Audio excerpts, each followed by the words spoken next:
We are live. And there goes my phone.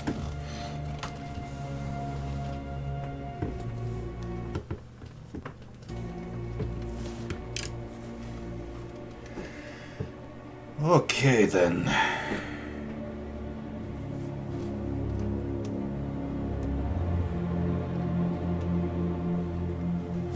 Hello there. Hello there, everyone. It's been a while, but I don't know why it was.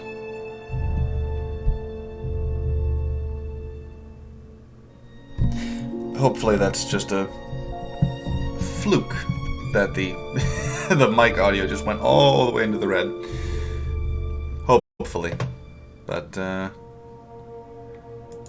if not, I can always just do this. There we go. Hopefully that works. So, been a while. Been a while indeed. I've printed off a few miniatures that will be utilized at some point in the future, and they need to be painted. Better painted now rather than later. So these three are the new character models for the campaign with no name, when our intrepid band of characters are in Dreifell for the next chapter. Once the Tales of Dreifell is over, which will be one more arc once this one is done, which should be, if not done next week, it'll be done the next session. This one is an NPC, and this NPC is going to be what I'm focusing on right now. Partially because of the very thin hope that one of my players manages to join us this evening. I can then paint those, but also because I just kind of want to paint this one. I've wanted to get this character printed for a while, but for one reason or another it just didn't happen.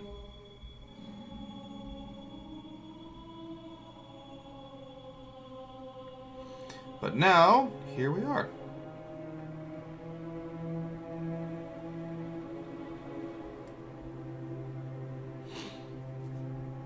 It might be a little difficult to see details,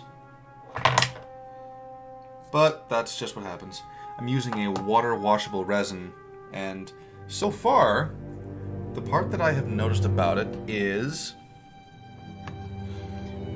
I don't have to prime it like I have with the other resins that I've printed off before. It was pretty good when I first noticed it, but we'll see how well it actually does with this one.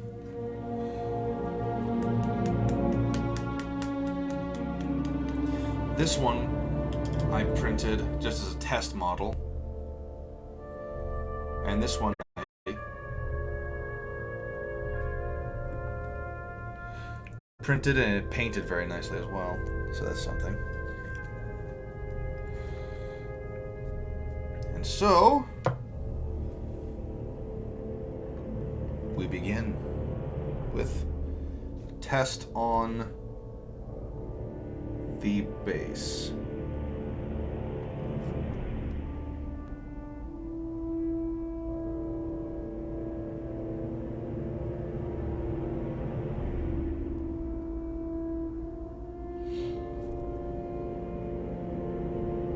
And so far, I can't actually tell just yet, because the paint seems to have been, I don't know if it was because of the because of how I dipped it, or the brush, or hopefully the paint. Just, oh well.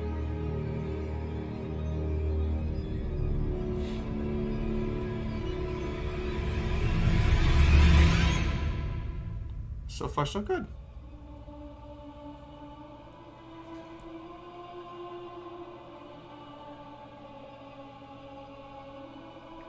And I just realized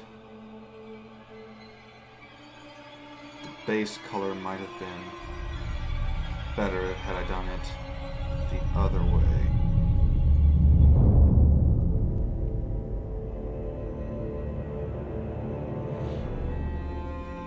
Oh well.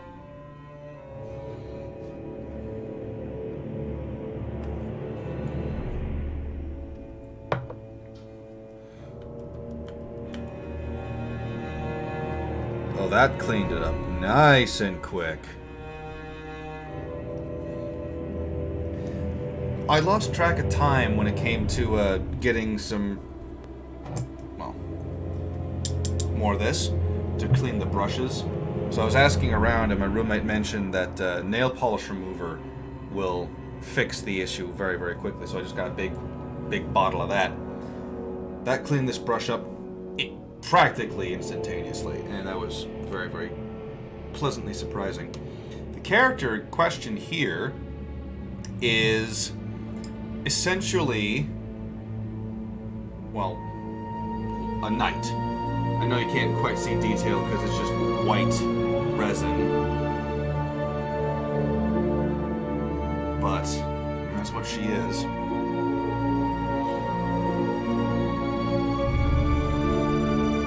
And the players are, it's going to be very easy for the players to miss her. It's going to be very easy for them to miss her.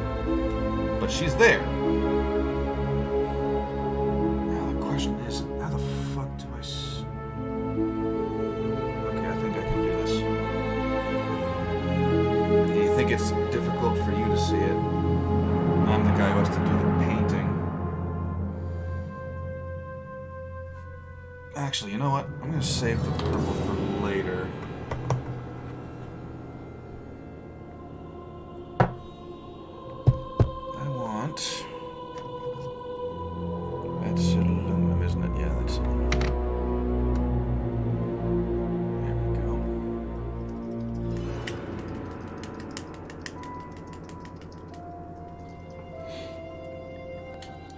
This right here is also a nice showcase as to what you can do when it comes to custom modeling. Because I printed this from the Hero Forge website, and just as a fun fact, they don't have this as a standard pose.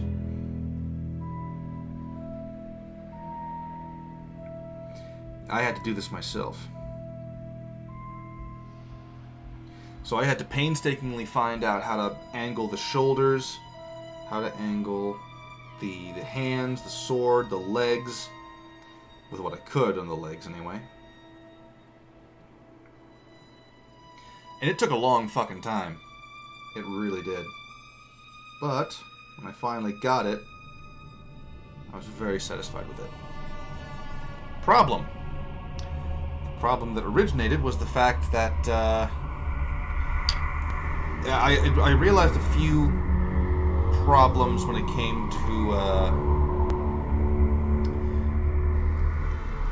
slight details. So, for example, I realized that the character wasn't looking physically, like face, in the direction. So I had to fix that. However, because I needed to fix that, literally everything about the arms changed as well. So,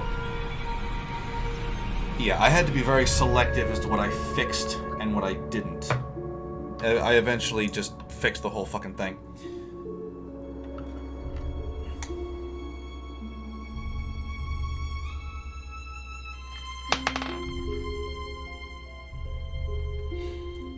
But the problem I faced was every single time I fixed one problem with the positioning of the armor or just the pose in general, like with the hands, I had to change everything else about it.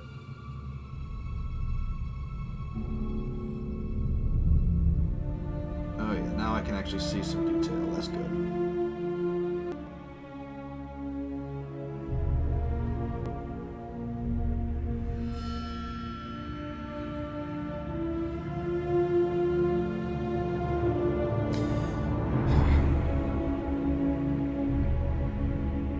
At one point, I actually noticed that the tip of the sword, which I had intended to be just straight up and down, was ever so slightly leaned backwards.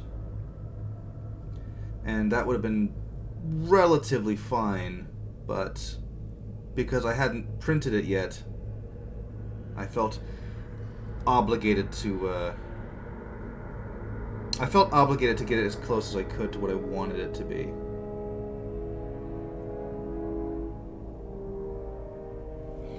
And so that's where one of the problems I did see come in, where every time I tried to fix the where the tip of the sword was going, I had to re-edit both of the hands as well. And then sometimes when I needed to fix where the hands were going, that would, well, there we go. If I needed to fix where the hands were going, sometimes the left arm here would just completely clip into the chest, which was not good. Not good in the slightest.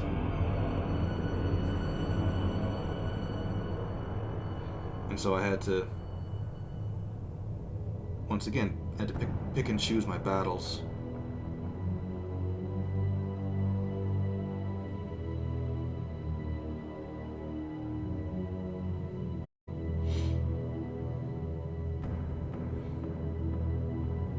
I was eventually able to kind of remedy it, but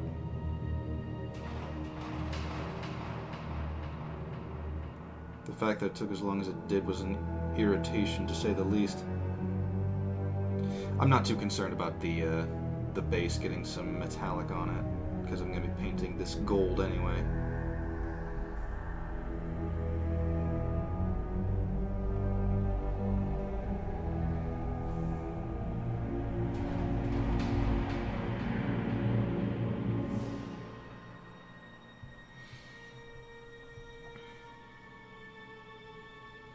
There we go. Yep. Definitely should have saved the purple for later. Because now I have to grip it in a very specific fashion. Otherwise, it gets everywhere.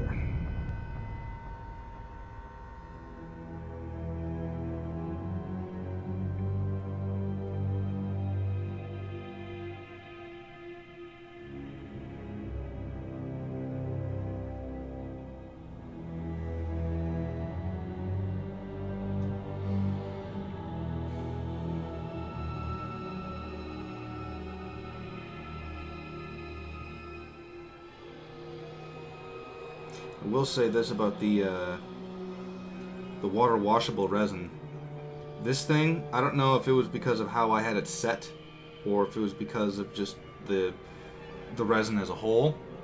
This thing chipped very easily when I was trying to get it off of the base. Like at one point in time, the actual base itself literally split in two, like across her legs at one point. That was something that was very irritating to me.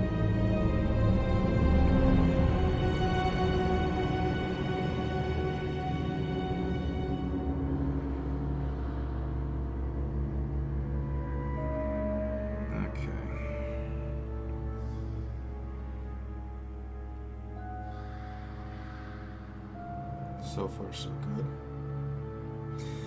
I just remembered, really. Not necessarily realized, but I remembered that she has a breastplate as well. And the breastplate is behind the fucking crossed arms. So that means it's time to bust out and find points. Take this one.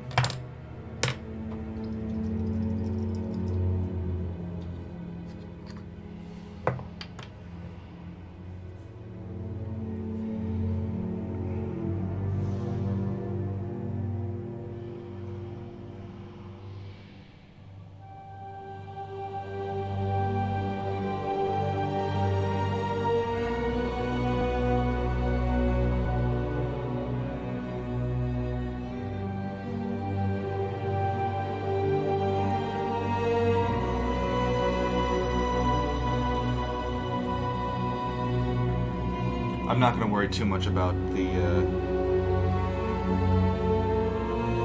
spots I get on things like the face.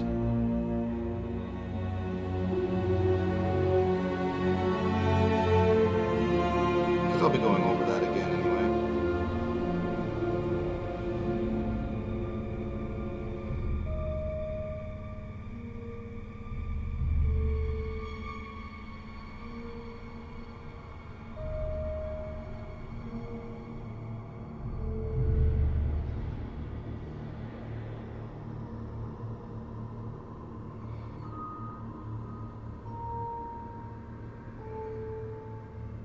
There we go.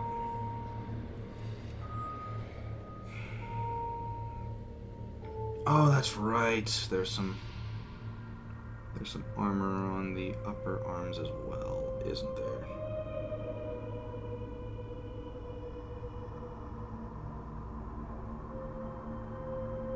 Yep.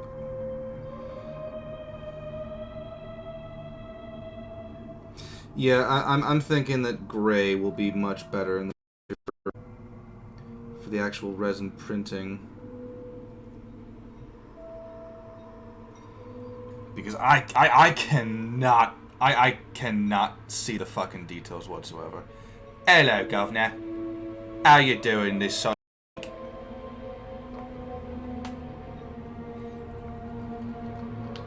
Still at work, are you?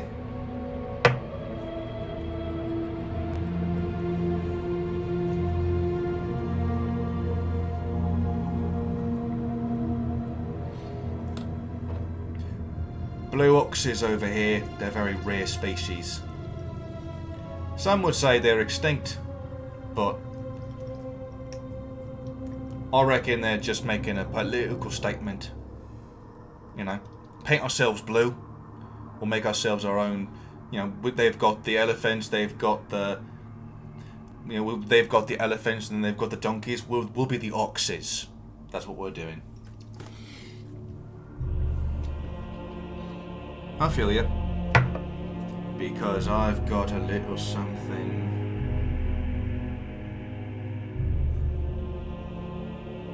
I do like that the music was very ominous when I showed that off.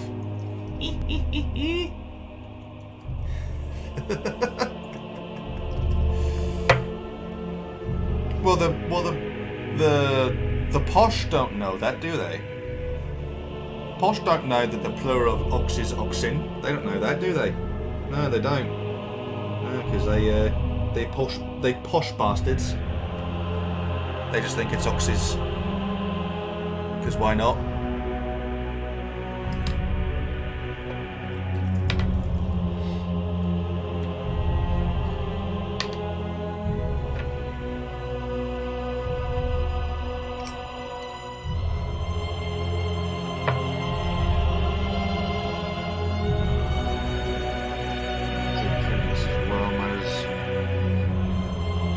Everything silver. Not even silver, everything is a nice metallic. Oh. Oi. Oh no. Hello, Governor. Ah, shit. Your sound is coming through my speakers, not my headphones. Uh-huh. Son of a bitch. Hold on. I have to fix that. I know how to fix that. Nerd.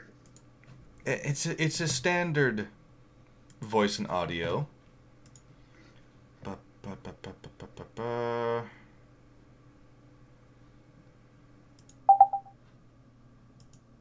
I think I fixed it. Yes! I fixed it. Oh, wait. Oh, I think this froze. Oh, son of a bitch.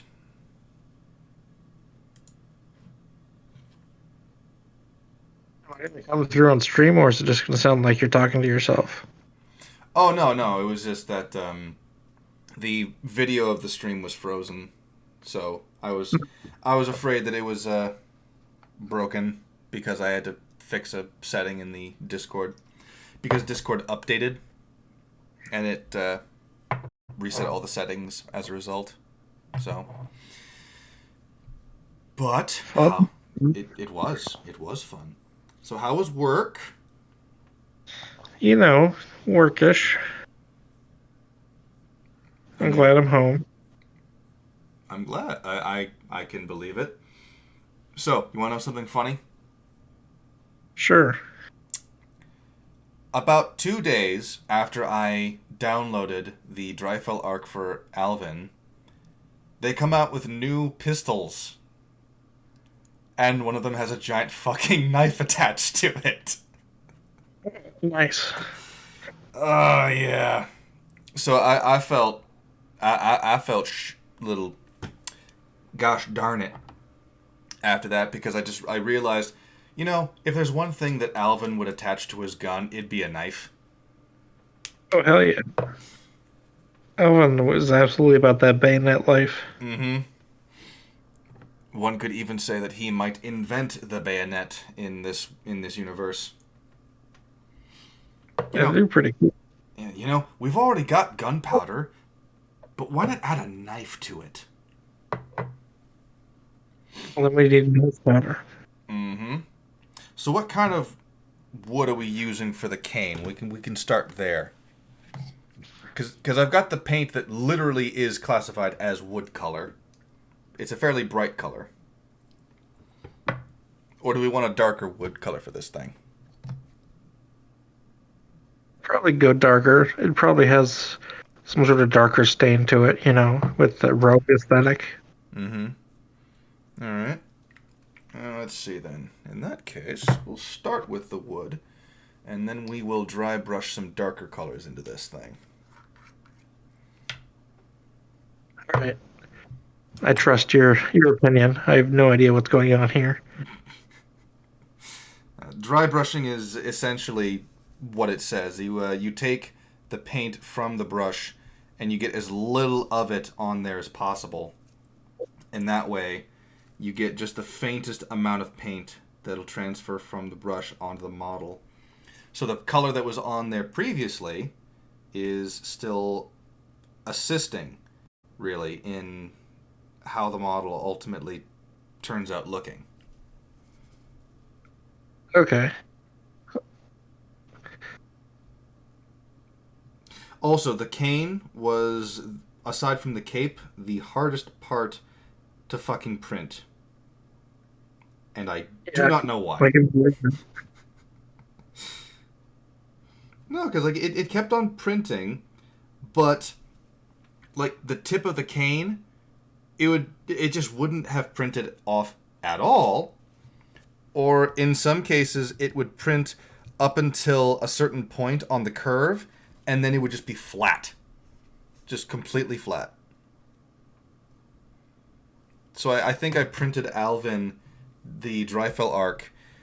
I think I printed him 3-4 times before I got the model that's being painted now. What did you have to change? Or did you just keep trying it? I tried a couple of things. First of which I added more supports to it, because that's usually the solution when it comes to something being flat. It's usually one of two issues. Either there wasn't enough supports on it to really register, and by register I mean be stable up until we get to the physical model, or there was something in the vat. Because if there was water in the vat for the normal resin, it wouldn't print properly. If there's hair in the resin, it won't print properly. If there's a salt in there, it wouldn't print properly. Stuff like that. Gotcha. So if the cats were dicking around and got a bunch of fur in there. Mm-hmm. And that's one of the reasons why there's there's this big cover that goes onto it. So you leave that on there as long as fucking possible. Because that way, as few things as possible get into the vat. Everything in my house is covered in animal hair too. Well, yeah, it's because you're a filthy dog owner. You hear that, Scarlet? He's calling you filthy. I'm sorry. When's the last time you took her to a bath? I don't know, last month. You see, meanwhile, my cats clean themselves. It's fantastic. It's parts of herself. Yeah, I believe it. My dog is also 160 pounds. There's a lot of surface area there to clean. Are you calling your dog fat? No, she's big boned. Although her ears did perk up when you said that.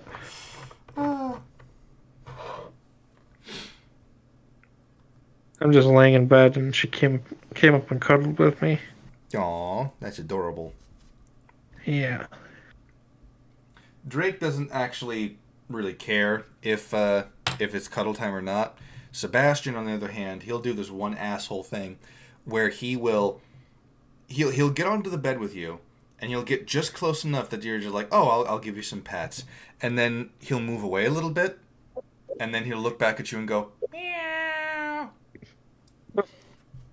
Meanwhile, there's a full bowl of water for him, and he was already fed that day. So you have no idea what the hell what he's after. Yeah. That's cats for you. Mm-hmm. So, since you are here, uh, I take it you wanted the fez to be a dark color? Yeah, I think it's gonna be black, right, to match the displacer kind of pelt. Yep, I can do that. Black hat with black whiskers, black suit.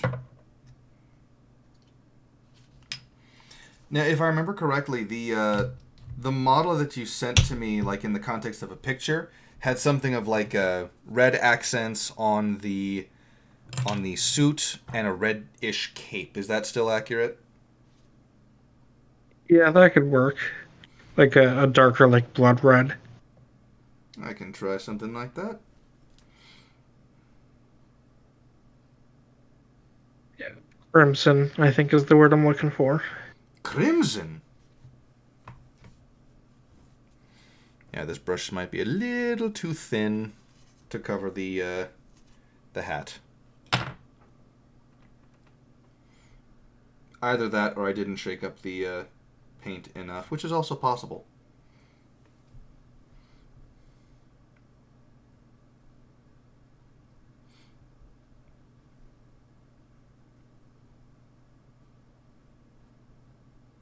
Whoop.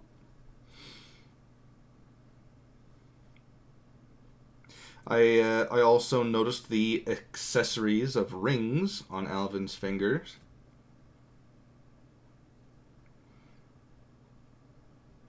You planning on getting a few things, I take it?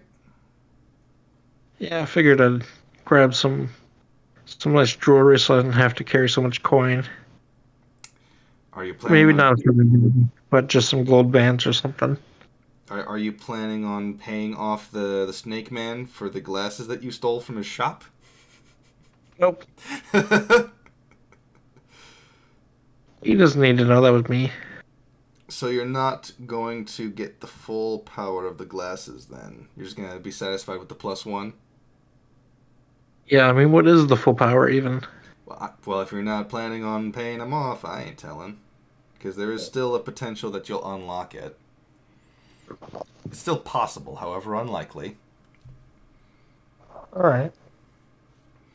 It's one of those things where it's not like a game-breaking thing, but, you know, it was designed to have certain prospects in mind, and then you stole it, and I'm like, well then, good thing I established a special seal. Well, technically, that was not stolen by Alvin. That was stolen by some random lady. Yeah, this random female goblin who just looked butt ugly.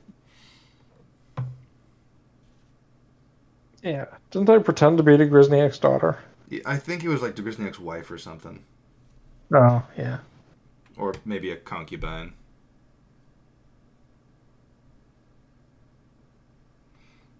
Either way, it was a pretty decent steal. +1 perception for It, it, nothing. It really was. I was kind of pissed off that you got away with it, Scott. That squeaky clean. I was like, well, son of a bitch. Brilliant plan, flawless execution. Yes, flawless. Just hey, let's split the party, guys. Oh no. What? You're afraid you're gonna kill your party? No, I'm afraid that one guy who wants to split the party is gonna steal everything in the fucking shop. I controlled myself. I just stole one thing and left. You wanted to steal more, but they were behind a glass case. Yeah, I could have broken glass. Oh, that's right. That was when there was the magic carpet that had the racist German activation and deactivation commands. Yep. I forgot about that.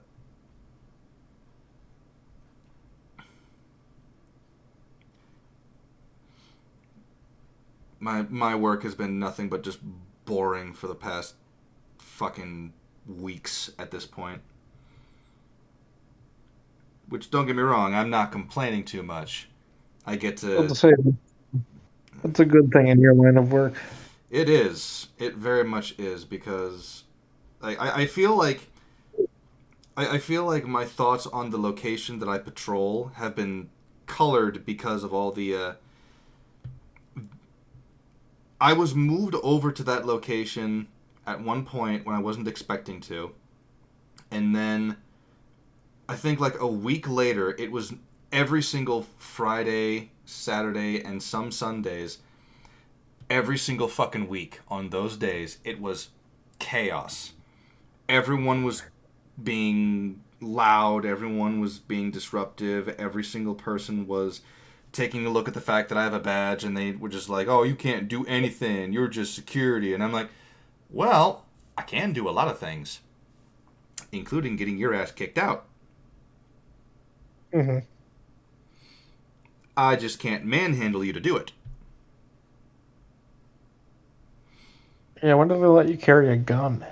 I have to finish the gun safety trainings and stuff like that, which is, the thing that I wanted to practice with you with first before I went and did that. Uh, okay. But after that, it becomes dependent on which location I go to. The location I'm at, there are staff workers who would look at me and go, "Yeah, fucking keep your pistol, man." And then there are others who would be all like, "Oh, the sign says no guns, so no guns." Yeah, but when those signs say no guns on premises, they're talking about patrons. Yeah.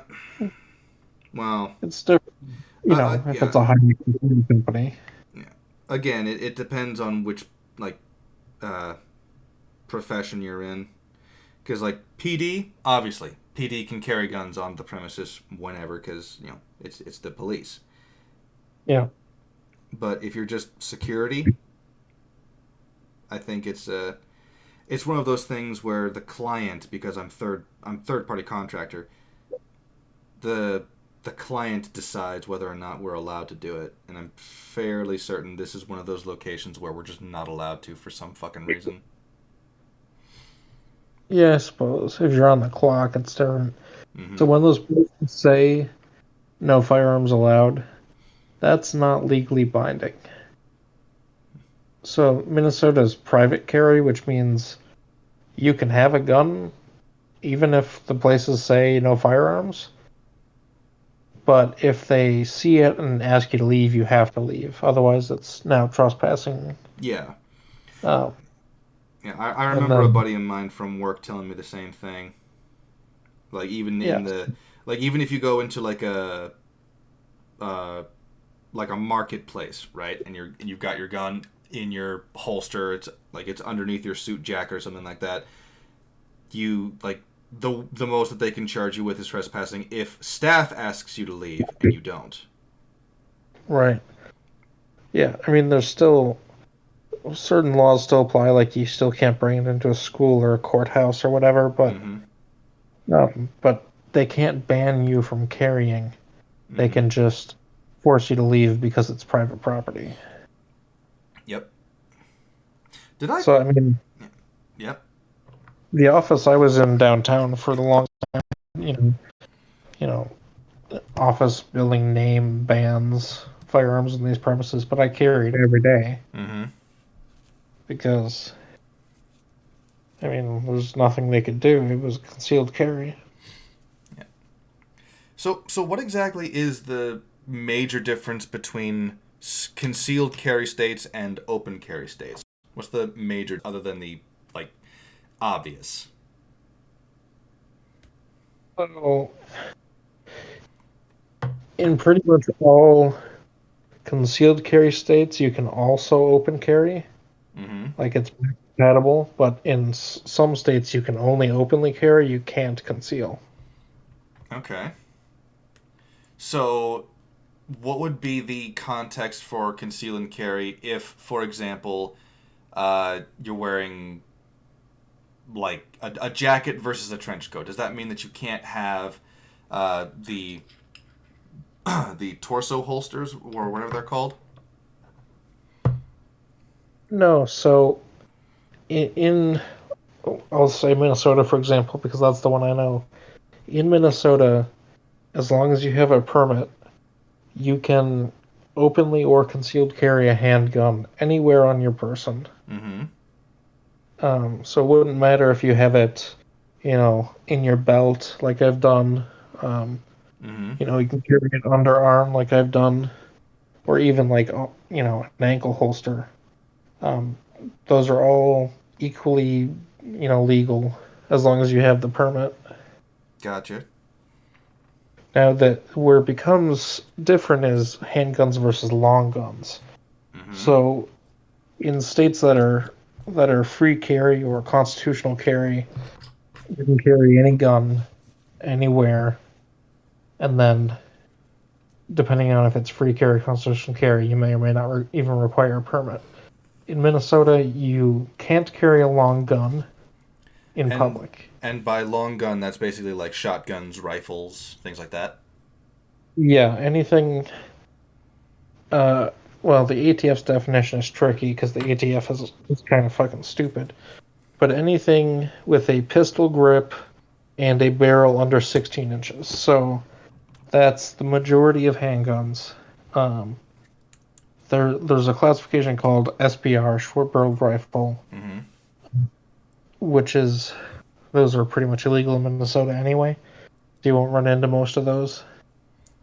Um, but generally, I mean, yeah, if you're looking at it and you can just tell from a glance if it's a handgun or a rifle. Mm-hmm. Um, rifle or so long guns can be shotguns, rifles, muskets. Um, Crossbows count as long guns in the state of Minnesota, but only for hunting, um, which is probably the dumbest thing I've ever heard. Unless you have a medical exemption, then they count as a regular bow.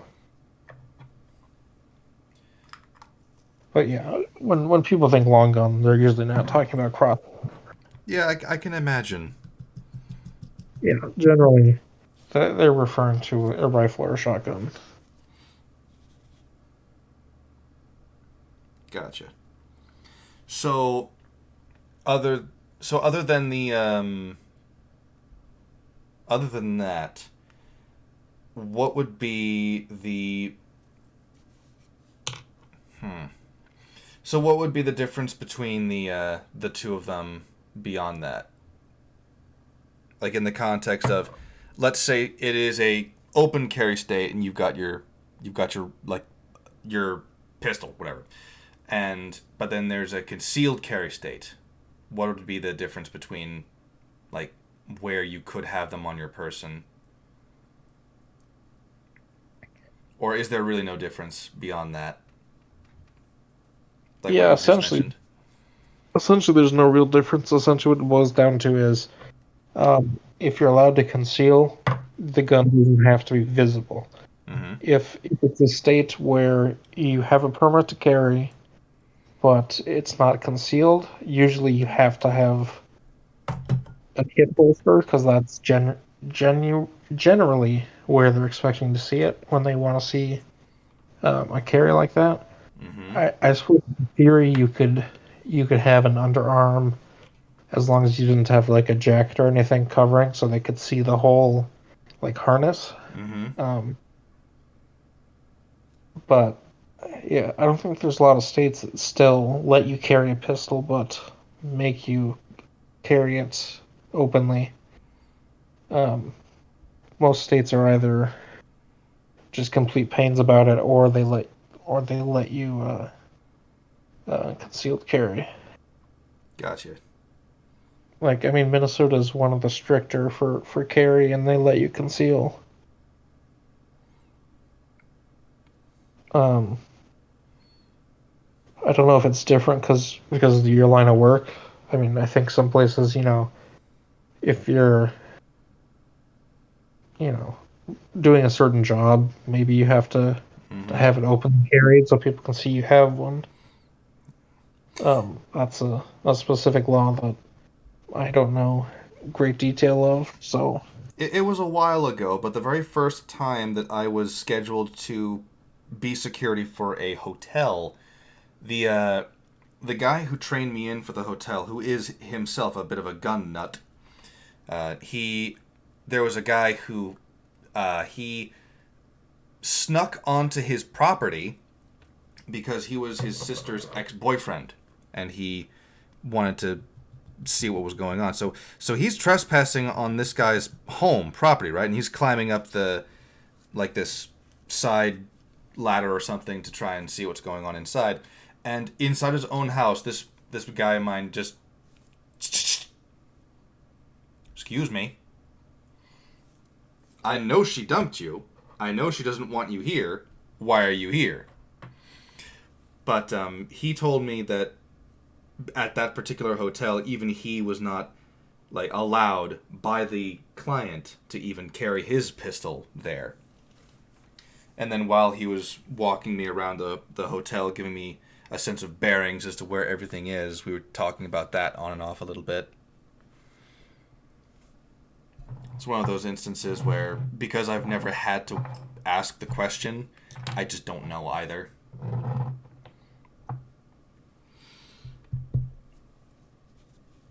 yeah, Minnesota is tricky for self defense. So you Mm-hmm. do have to have a permit, even just to purchase a handgun. Mm-hmm. Um, if you get a permit to carry, that also works as a permit to purchase. But you can also get a permit just to purchase, but that doesn't let you carry it in public. Mm-hmm. I don't know why you would do that unless you just wanted a range gun. Yeah. And of course, a permit to purchase can also be done for a quote assault style rifle unquote, Mm-hmm. which is ARs, AKs, um, that type. Um, Minnesota is so bad for self defense. You don't say. You don't have stand your ground. So if someone engages you, with lethal force, you're expected to retreat, duty to retreat. Mm-hmm. Even if you're in your own home, like like the story you said of the guy, cocking the gun or Yeah. or chambering around whatever he did. Technically, even on his own property, Minnesota is not castle doctrine. You still have duty to retreat on your own private property. Yeah. So what he did, he could have been brought up on brandishing charges. Um, if the guy who was trespassing had actually reported him. Um, a smart judge will throw those out, but there aren't a ton of smart judges in the Twin Cities, Yeah. so that's a mixed bag. But yes, even in your own home, you are supposed to retreat as far as you can into your home, and only with your back to the wall are you allowed to shoot. Mm-hmm. Um, Now, most states, especially in the South, have what's called castle doctrine, which is if someone's on your property, you have exclusive discretion to use lethal force. So in that situation, he sees a guy up on the ladder, he can shoot to kill because that person is a trespasser, and castle doctrine says that on his private property he has that right to use force. Gotcha. Yeah, so there are very few stand your ground states. I mean, Florida is one of them. I can't even name any others, I don't think, off the top of my head. A lot of states are castle doctrine, and then the rest of them are have duty to retreat both in public and private. Gotcha. Yeah. So what do you know about? I think it's 3C when it came. Like, I think a lot of people are becoming familiar with the 3C law. Uh, the one that was like rifles in the possession of 17 and 16-year-olds. Do you know much about that one? I'm not familiar with that law 3C specifically. I guess I could look it up. Um, I know that so for long guns, you can buy at 18 Mm-hmm. and be the legal owner. Before you're 18, you can possess as long as as long as your guardian has purchased it. Um, and you can use, any long gun as long as you're supervised by an adult who legally possesses it. Yeah. Handguns is different. Handguns is 21 to purchase. Um, I believe you can't really possess it until then, unless it's in your parent or guardian's house. I, I Then think there was a line about it being like you could also use it at the gun range under supervision of an adult. right, you can use it at the gun range under the supervision of the adult who owns it, Mm-hmm. and that adult also has to be responsible for transportation. So it has to be in that adult's vehicle. Like if a 16-year-old and their parents split up on the way to the range, the gun would have to go with the parent. Yeah. Making Even sense. if it were in a locked case in the trunk the entire time. Yeah.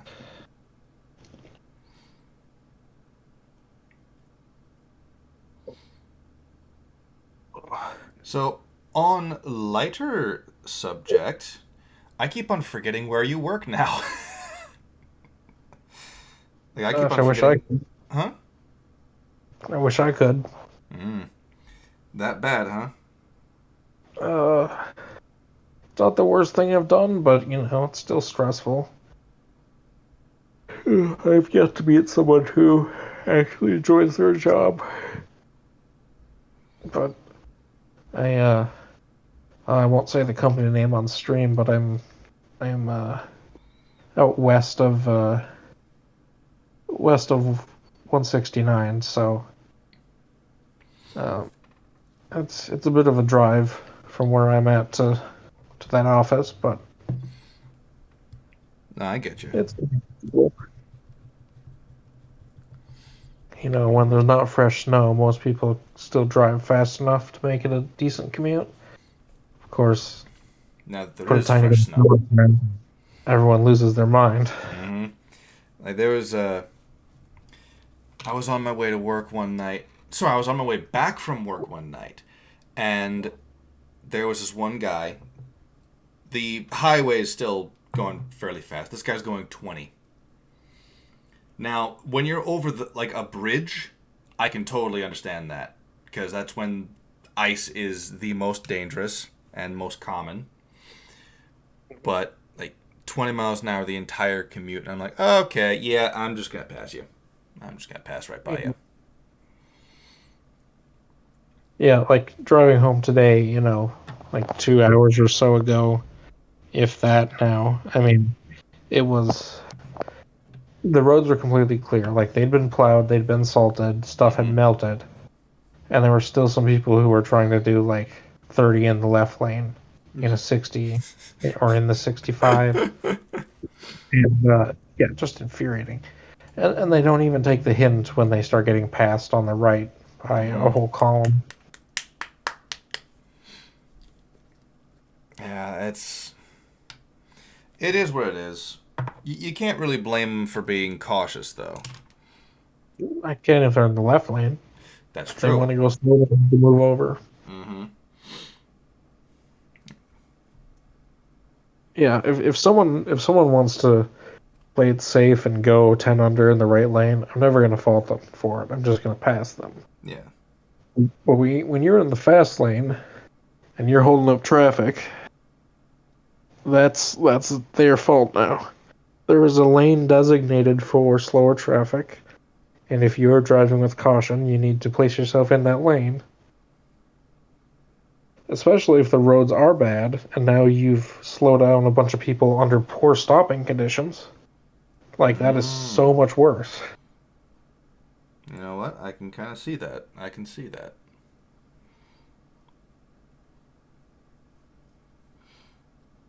Scarlet. I think sometimes Scarlet forgets that she's a giant dog.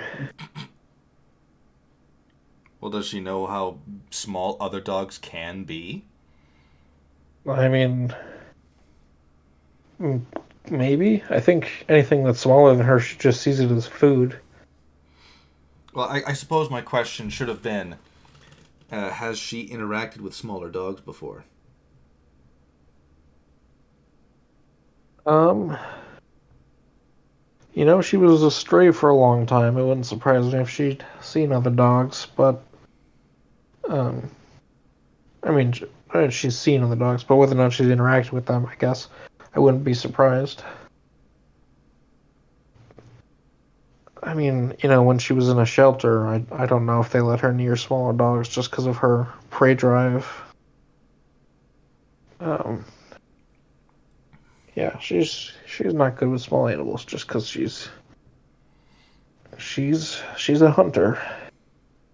She's aggressive, high prey drive.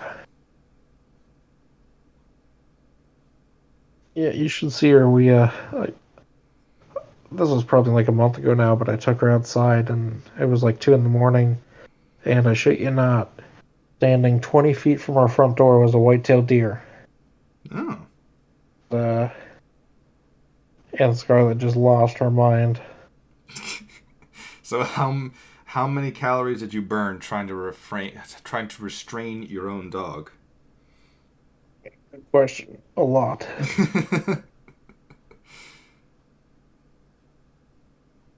Fortunately, she's pretty good walking on a leash. So when she'll tug against the harness, but when she realizes that it's not budging because I'm holding her back, she kind of gives up. Gotcha. Because she's a good girl. And she gets distracted, but she's not trying to cause trouble. Good girl.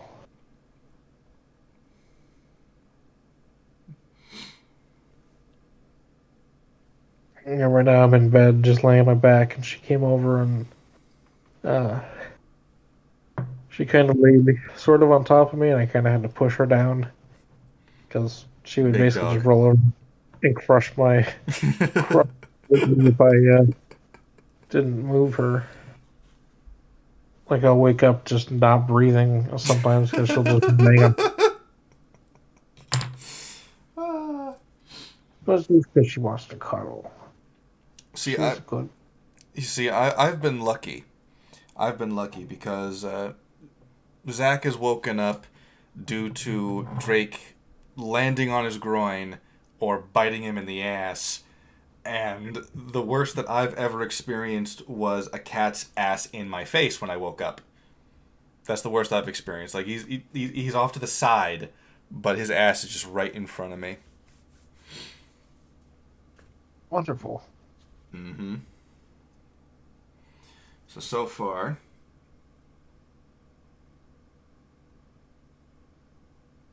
Uh, So far, so good. What are we thinking about for his undershirt? Oh, yeah, I should probably look at the mini. I set my phone down and I've just Oh. been talking. Do you want to hold it up to the camera real quick so I can see? Yep. I can do that again.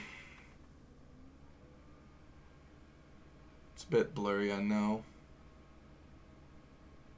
I can still make out like the colors. Mm-hmm.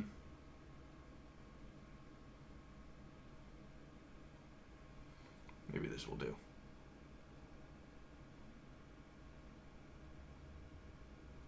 Yeah. It's still pretty blurry, but I can make out most of the colors. It's coming along nicely. Yeah. Um, Because and if you don't remember the mini that you sent after designing it on your own, it's kind of got the suit and the tail, right, and it's got the undershirt with something of like an ascot. okay. So there's a little bit of an ascot that I can see, and I'll be able to paint it no problem. I just want to know what you want the undershirt to look like, because, well, something to work on. Yeah. What color was it in the model that I made up online? Oh, let me reseal this, and then I will take a look. Because I did have it up at one point, but it was slowing my computer down something fucking fierce. Just having having all of those tabs open was slowing it down. Okay. Da, da, da, da, da, da.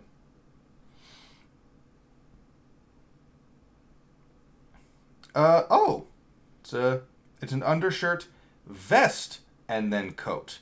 So the vest itself has kind of got this duster brown look to it. And then I there's could have sworn it's like a three-piece of the vest. Mm-hmm. All right then, a duster brown. Yeah, that'll work. Yeah, and then there's the white undershirt, and then the, I don't know, kind of like a milky tie. I can work with that. I can work with that indeed.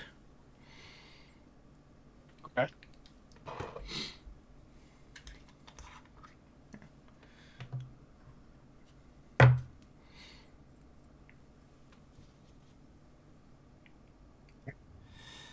I saw Belfast on Monday night.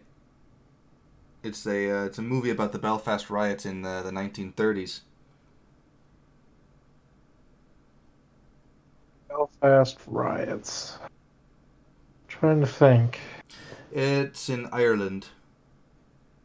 Yeah, Belfast is Northern Ireland. Mm-hmm. Why were they raiding the 30s though? Because I'm Was fairly that certain it was the 30s, like the was that 30s or over 40s. independence? Hmm. Is that over Irish independence? Uh, I actually don't know. No, it was the Protestants and the Christians. Oh yeah, the Protestants, the Catholics, Yeah, Catholics. Yeah.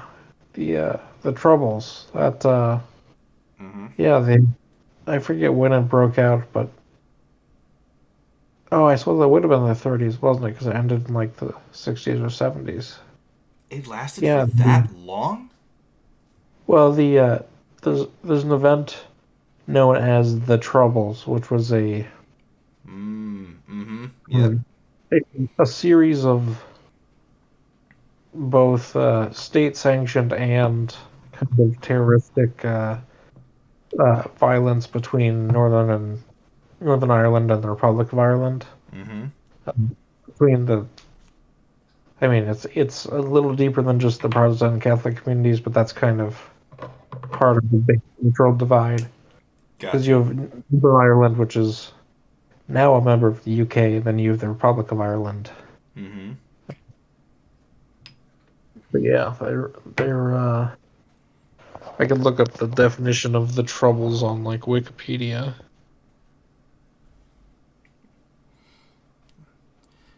but it was this. The movie itself was done in black and white, which when you see a movie like this in black and white, there's only two options for it. It's either going to be really good or it's going to be really bad. And I thought the movie was really good. It follows the events of this one kid who's like, he looks to be about 8, maybe old, something like that. And the film starts with him playing soccer, right? And all of a sudden, boom! He sees a group of people with masks and Molotov cocktails and stuff like that, and crowbars, and all of a sudden they just fucking lay waste to the street, which his house is on. Yeah, his house is on one of the buildings. Mm-hmm. And the big climax of the opening act, in the context of like showing these rioters, is they pull up a car, right? And when I first saw it, I thought it was going to be one of those. I thought it was going to be some guy pulling up, and then he was going to be like pulled from the car, right? That's what I thought was going to be seen. No, they just take the gas can out, rag, fire, and then they push it down to the middle of the street. Boom. And that was the end of the opening act. The opening scene, just setting up that, hey, here are the riots going on. And then all of a sudden, the film continues after that. Okay. Yeah, the 1969 Northern Ireland riots started in Belfast. Outbreak of political and sectarian violence, which often seen as beginning of the almost 30-year conflict known as the Troubles.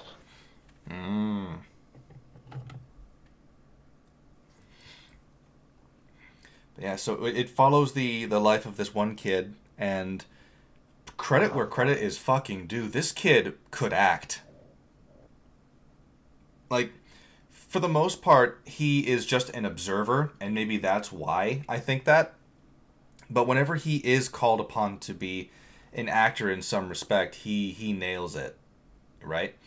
Like, at some point in time, there's the obvious question of, well, why don't we move somewhere, right? And he doesn't want to leave because this is the only place he's ever known. He's a kid. He doesn't understand what's going on. And there's this girl that he likes, yada, yada, yada. And his reaction to it just, it felt very authentic.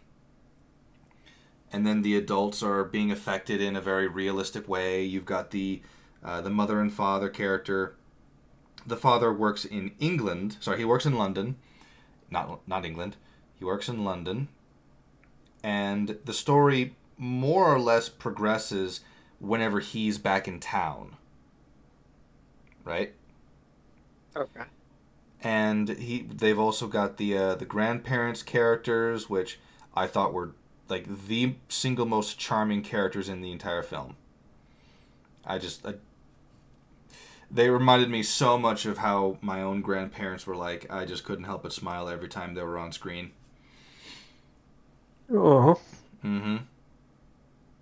You know, they're both helping the kid with his math and his schoolwork and stuff like that. And when when the kid tells the grandparents there's this girl that he likes, he doesn't know how to approach her, or doesn't really know how to talk to her. The grandfather's giving him advice. The grandmother is giving her occasional snarky comments back, but it's all, you can tell that it's in a loving manner. And one scene that I thought was going to be very, very cheesy, but it turned out just coming off as really, really sweet and adorable. The grandfather starts to sing his advice, right? And all the while he's just looking at the grandmother, and she gives this, oh no. And then all of a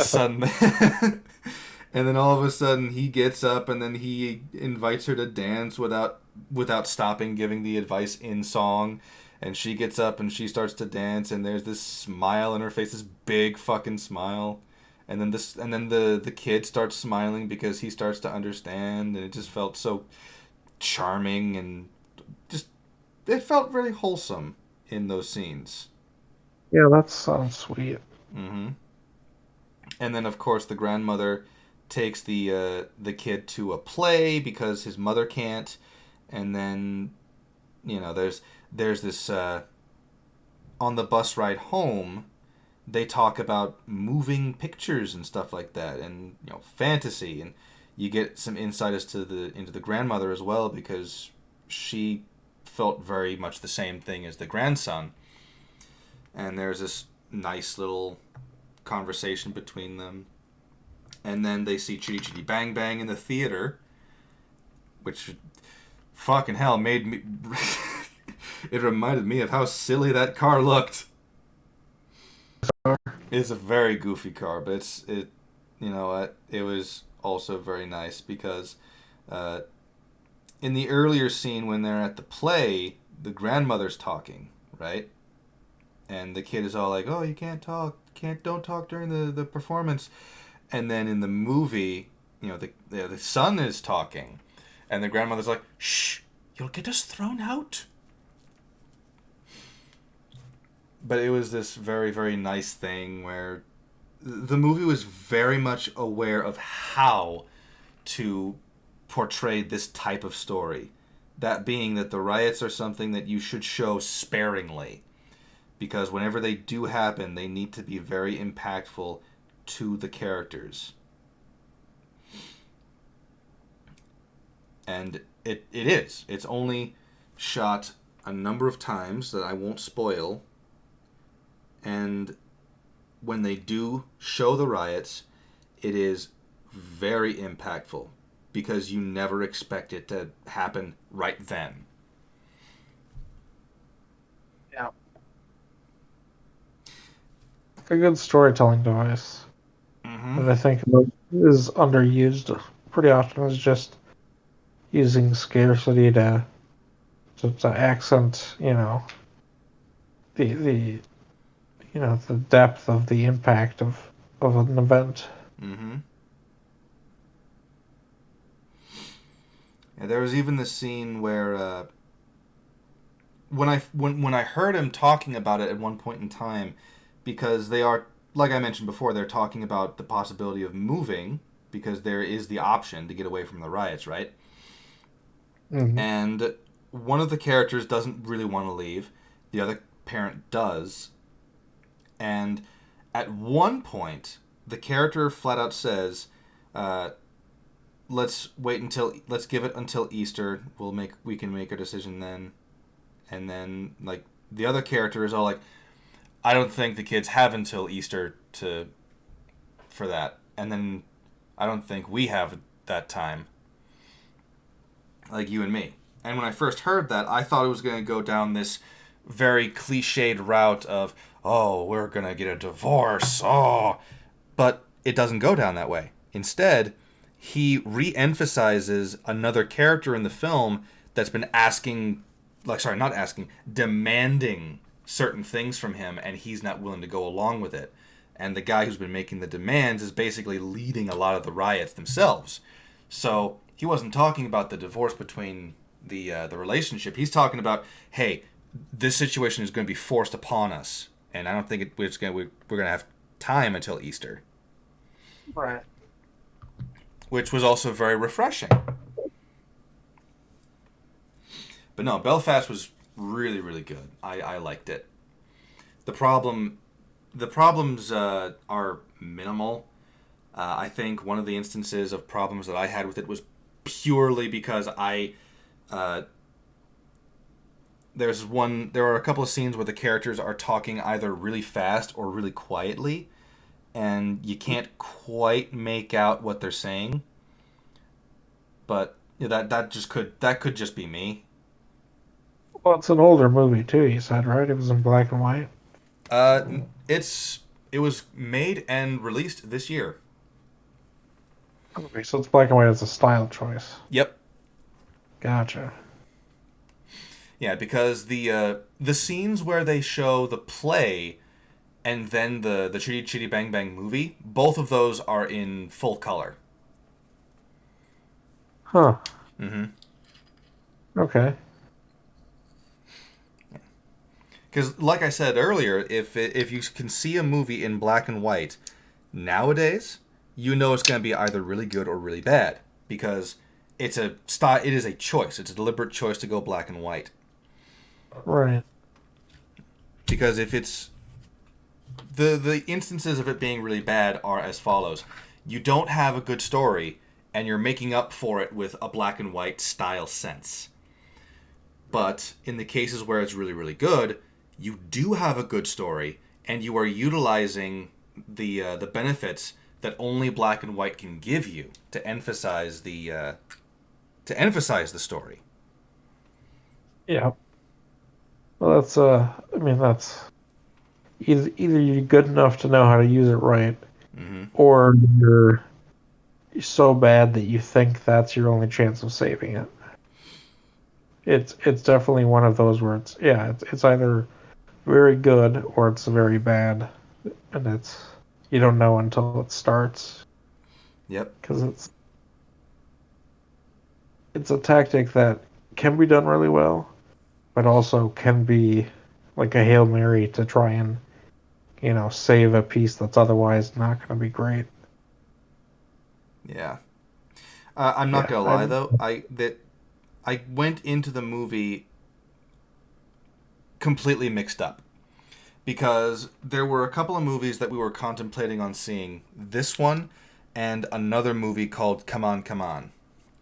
Now, I got the two confused because one of them I was told that Joaquin Phoenix was in it, and I remember liking him a lot from Joker.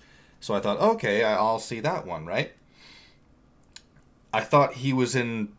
I thought he was going to be in Belfast, so I kept on expecting every new character to be Joaquin Phoenix randomly showing up on screen, and like a good third of the way through the movie, I realized this is probably not the movie I thought it was going to be. yeah, Sorry, not the cast I thought it was going to be. right. But no, I was pleasantly surprised with Belfast, and I'm really glad I saw it. It's also good to know that there are good movies still being made. Mm-hmm. Because I saw Dune. That one was a fun movie, but I saw it. it's very clear that it's only partially done, right? Right. And It's it's the also setup for. yep. And then You know, yep, they'd spent less time just zooming in on Zendaya's face. They probably could have got more plot in there. maybe. It's like every 20 minutes we cut away to Zendaya and we just pan around and zoom in and out on her face for a few minutes before we go back to the story. It's like, all Oh right. yeah, that's yep. That's for some fucking reason. When you were saying Zendaya, I thought that was the last name of the main character. Oh, Sorry, like the no. main character's actor. For some fucking reason, no. As far as I'm concerned, I don't know who that woman is. She could be the sweetest fucking thing on planet Earth, but I really do not like her acting abilities. I really fucking don't. I would not. I would not lose a wink of sleep if I was told that she wasn't acting again. It was a Disney Channel starlet. Mm. Um, yeah. She hasn't done many notable things, although you may be familiar with the girl who starred opposite her on Disney Channel, Bella Thorne. Bella Thorne. That name ring a bell? Not not really, no. I didn't really watch the Disney Channel growing up. Okay, yeah, Bella Thorne's escapades are more recently just because she's kind of been a. You know how Paris Hilton and Britney Spears had kind of their meltdowns? Vaguely, But but am I to assume it's the same ballpark with her? yeah, it's the same kind of thing where she was under this pressure as a child actor, and now as an adult, she's kind of come unwound. Yeah. Um, but anyway, yeah. What was I saying? Yeah, I was speaking of black and white. I've been rewatching Hogan's Heroes. Mm-hmm. and I found it remastered in color. Um, I think the pilot was the only one still in black and white. I Wait. forgot. Wasn't I thought Hogan's Heroes was about the WWE or WWF, but apparently it's not. Hogan's Heroes is about World War II. I was way the fuck off. I mean, you were right with WW, but World War E. yeah. World War. No, it's What? I could technically be not wrong. World War Everyone. Hmm. I think that's what the world part is, though. Well. Yeah. Yeah. Have you seen Hogan's Heroes? Apparently, I have not. Okay, I'll give you the quick synopsis. So, it takes place in a German prison camp, Good so far. and it's a sitcom. Good so far. Okay, so it's these American, British, and French POWs Mm-hmm. in the Luftstalag, so a prison run by the German Air Force for Allied flyers. The thing is, these aren't regular prisoners. These prisoners are all actually members of the SOE, the Special Operations Executive, Mm-hmm. and they're stationed at that prison. They're what to that And prison? they're stationed there, so that they Oh. aren't actually POWs. They are because it's a real German POW camp, but they have a secret espionage and sabotage operation that they Mm-hmm. run out of the camp. So they have secret radios and they have tunnels underneath the camp, and they make contact with the Allies and have supplies parachuted in, and they get secret info from the Resistance, and radio it back to England and all this other stuff. And the entire time it's under the guise of, oh, we're regular POWs in a camp, we're harmless, but they actually use it as a operations base. And it's an incredibly clever show. Um, I mean, it's so controversial by today's standards, but it's a sitcom that takes place in a German prison camp, which it's such a non sequitur when you think about it. But it's And yet, I would totally watch that. oh, it's so good. I'll get you some of the episodes on a flash drive or something. I mean, it takes an episode or two to get like familiar with the cast, but once you understand like who all the main like Americans and Germans are, it's pretty clever. The commandant of the camp has this great military record because he's never had an escape, Mm-hmm. but he's pretty dumb and can be manipulated. And Hogan, the senior POW officer, is actually the commander of this outfit, and no one ever escapes because they're stationed there by the Allies. Mm.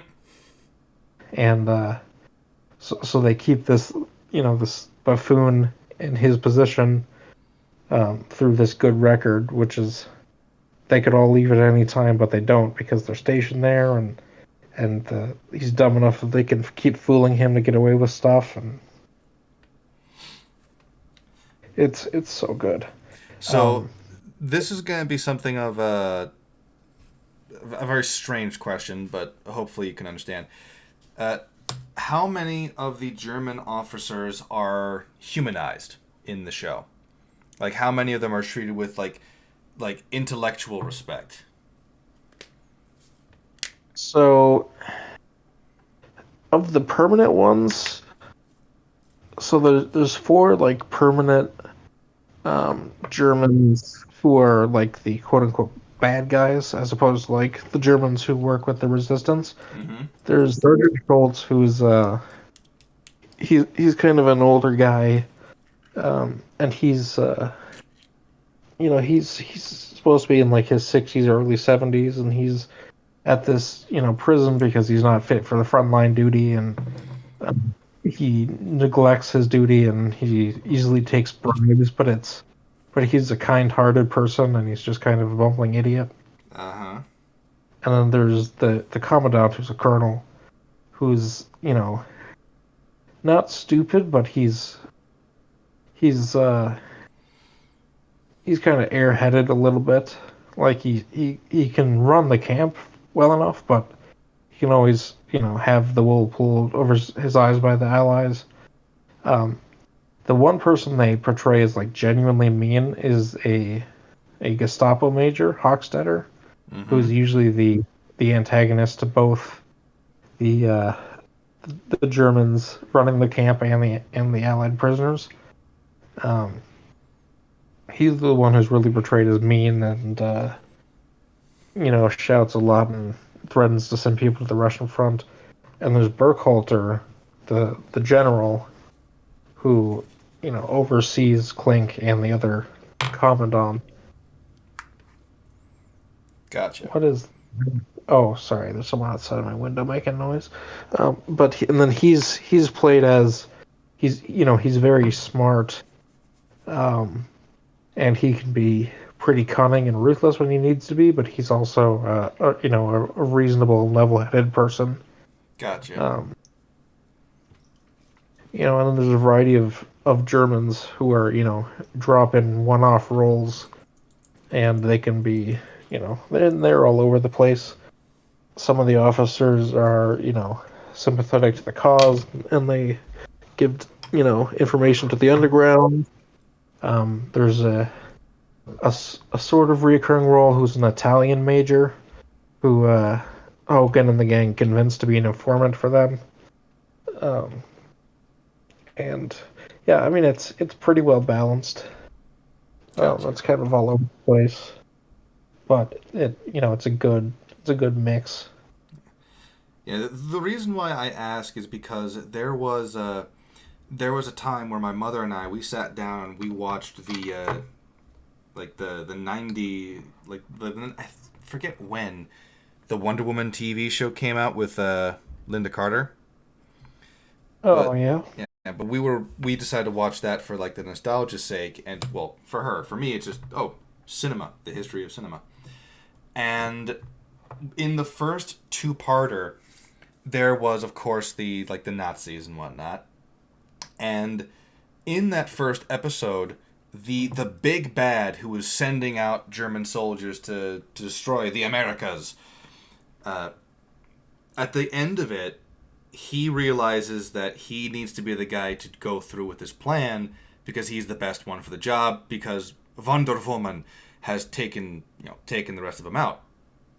And Yeah. the guy that he's working with has actually been feeding information to the Americas the entire time, but he doesn't know that.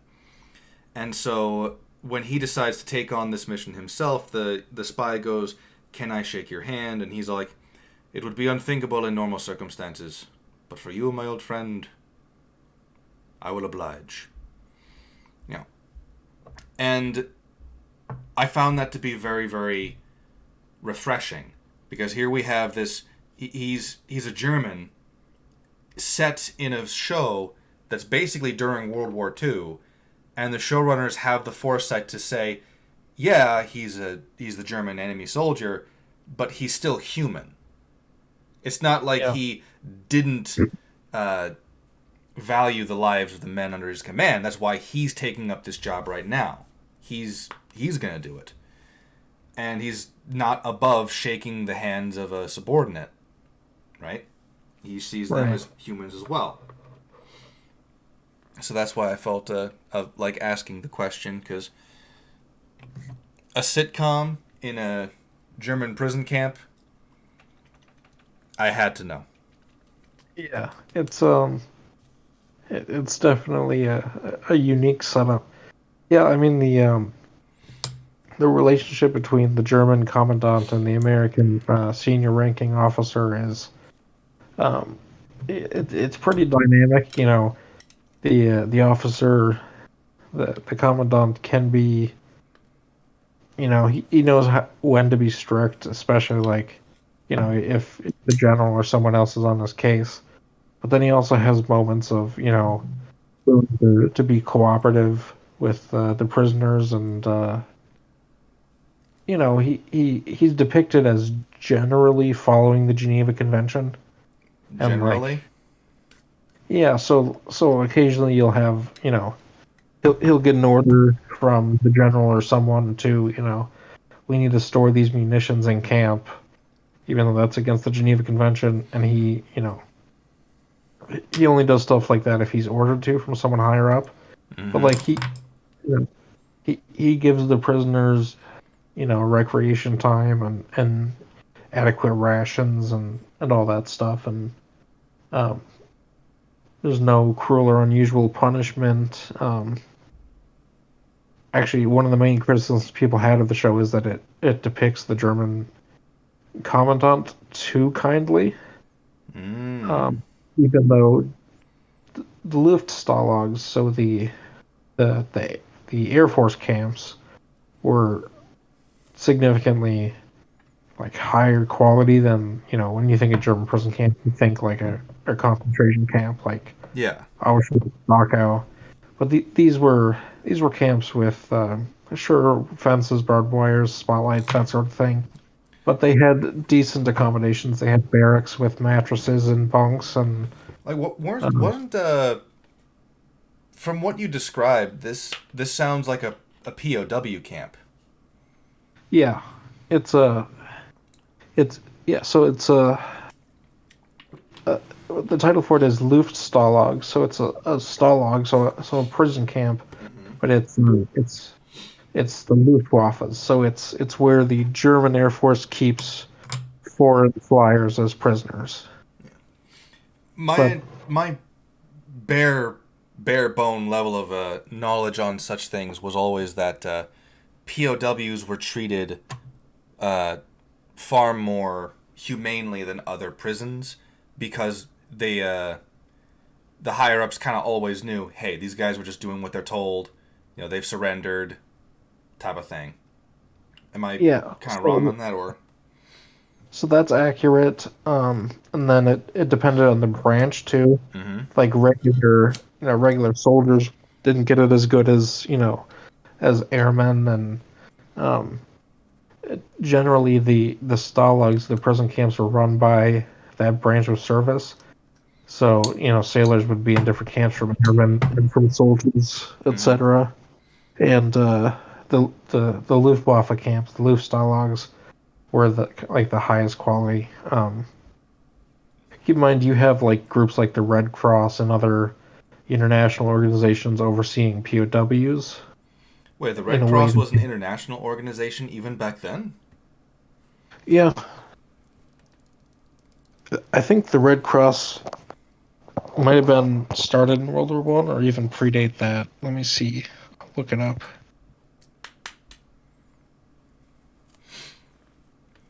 Huh. I mean, I could understand.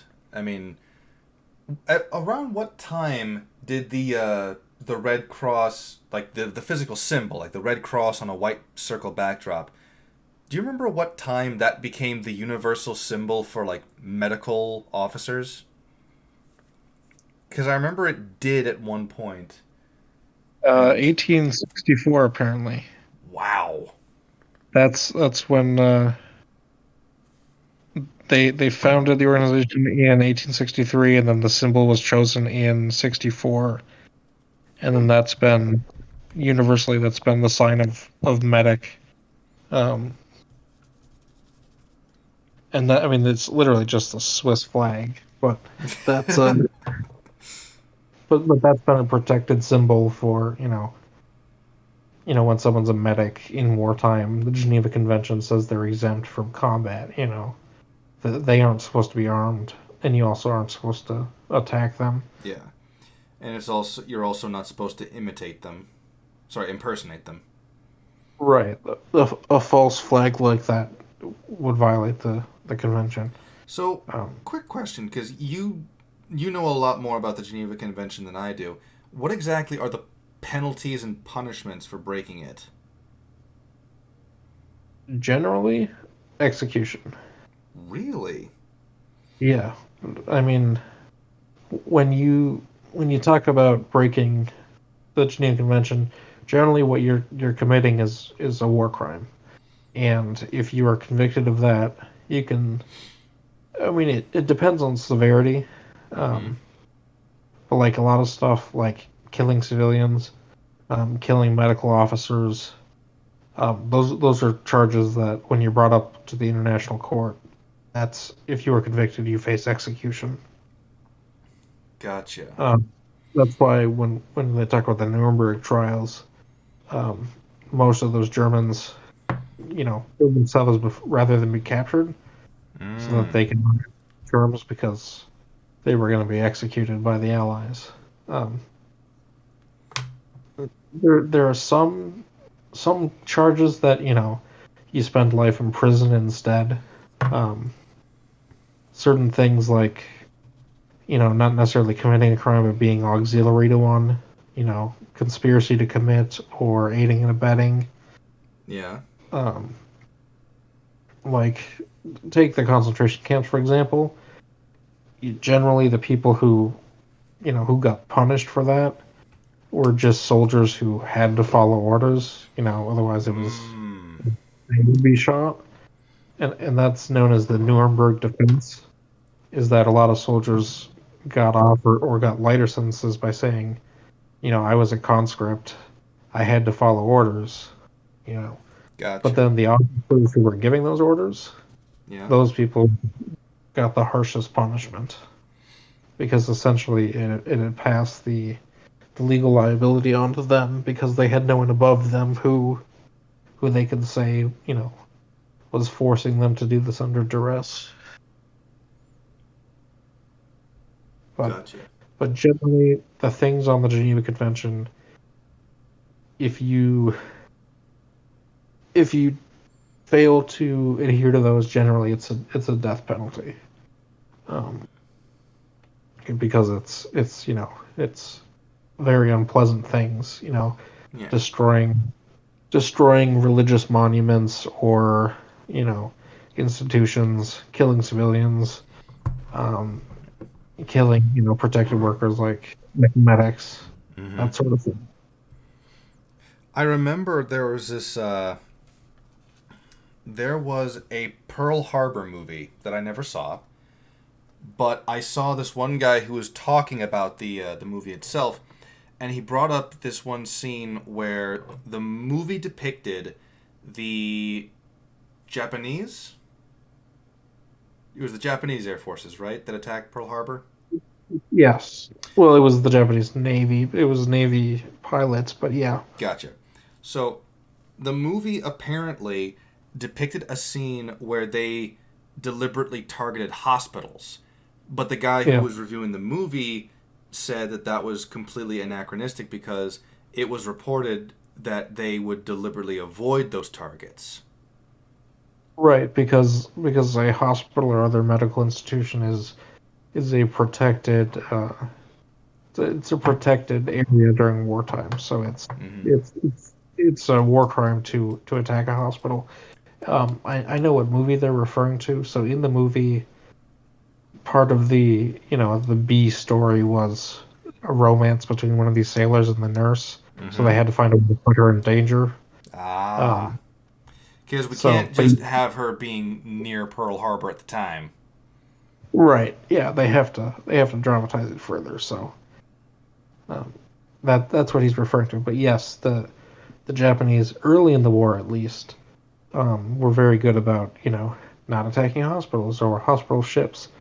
Later in the war, and especially you know as as groups during the island hopping campaigns were isolated, there were lots of Japanese who, rather than surrender, once most of their forces had withdrawn or been defeated, they just kind of went into this.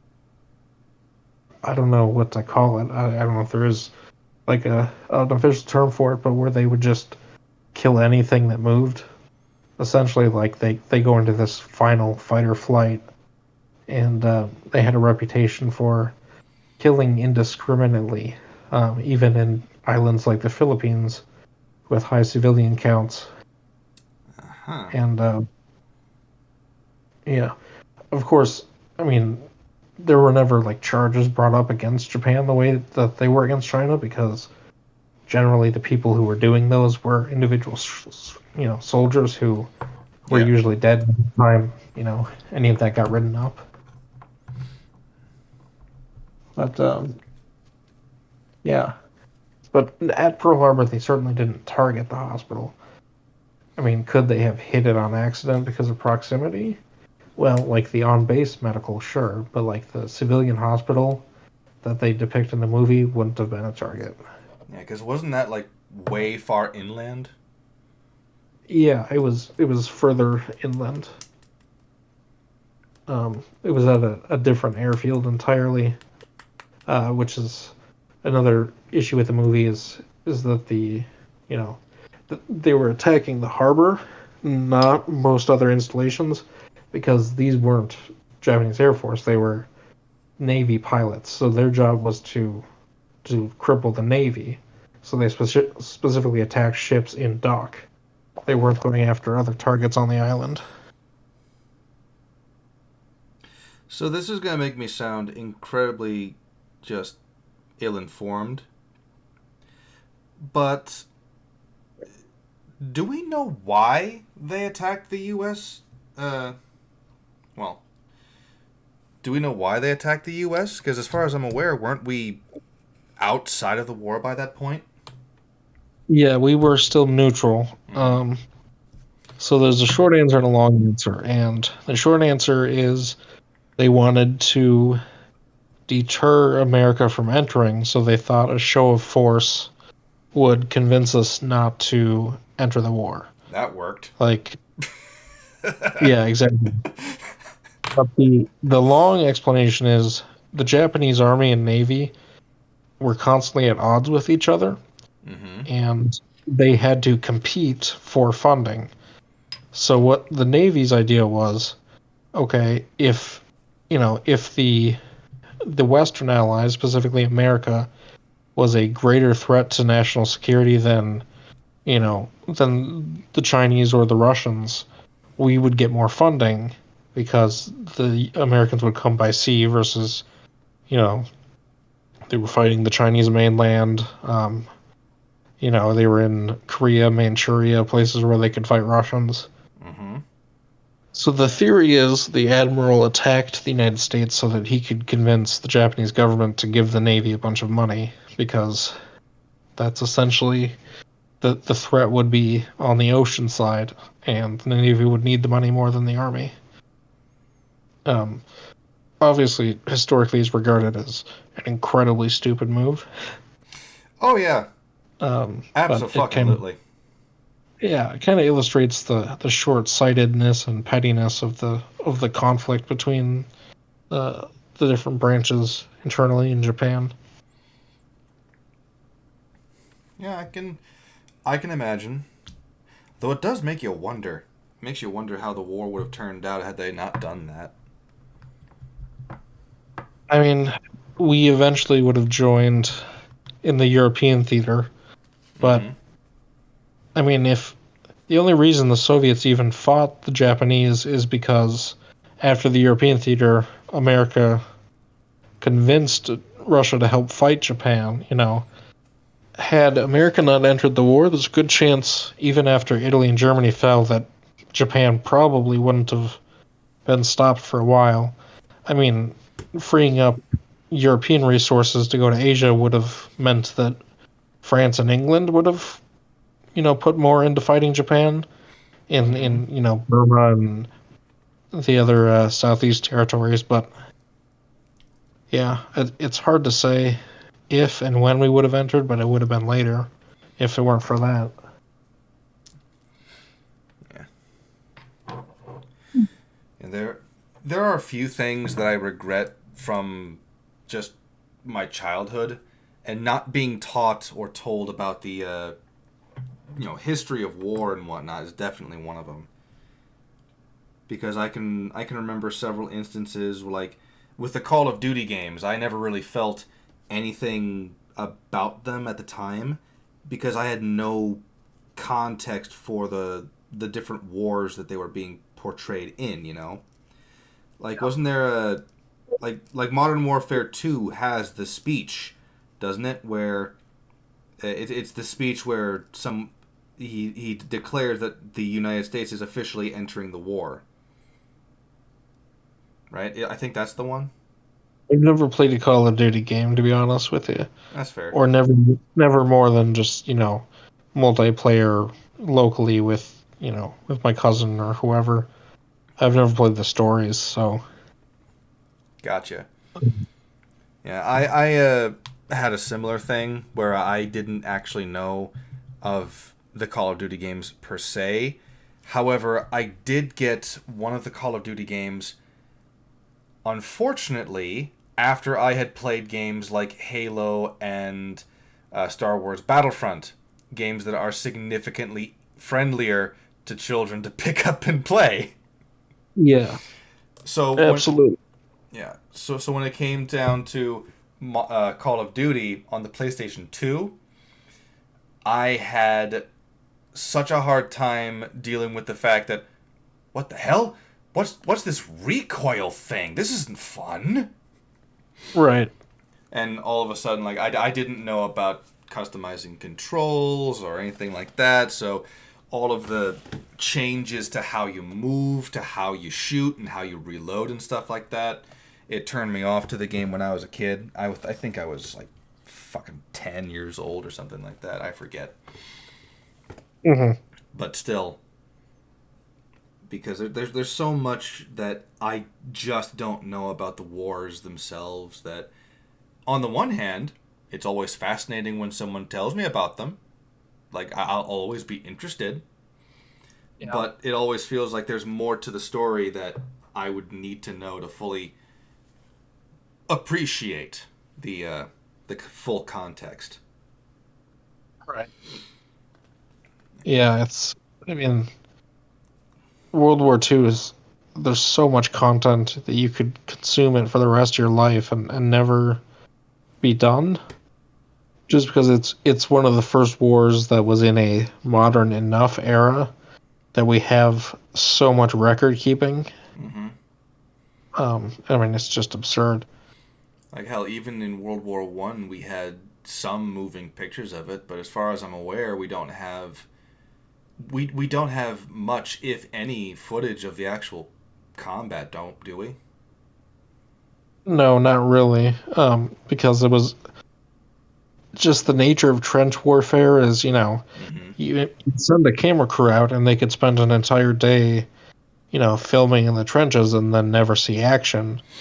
And then, the moment they leave, there could be 15 minutes of an intense burst of fighting that, that kills half the people on your side, and then it could, go quiet for another week.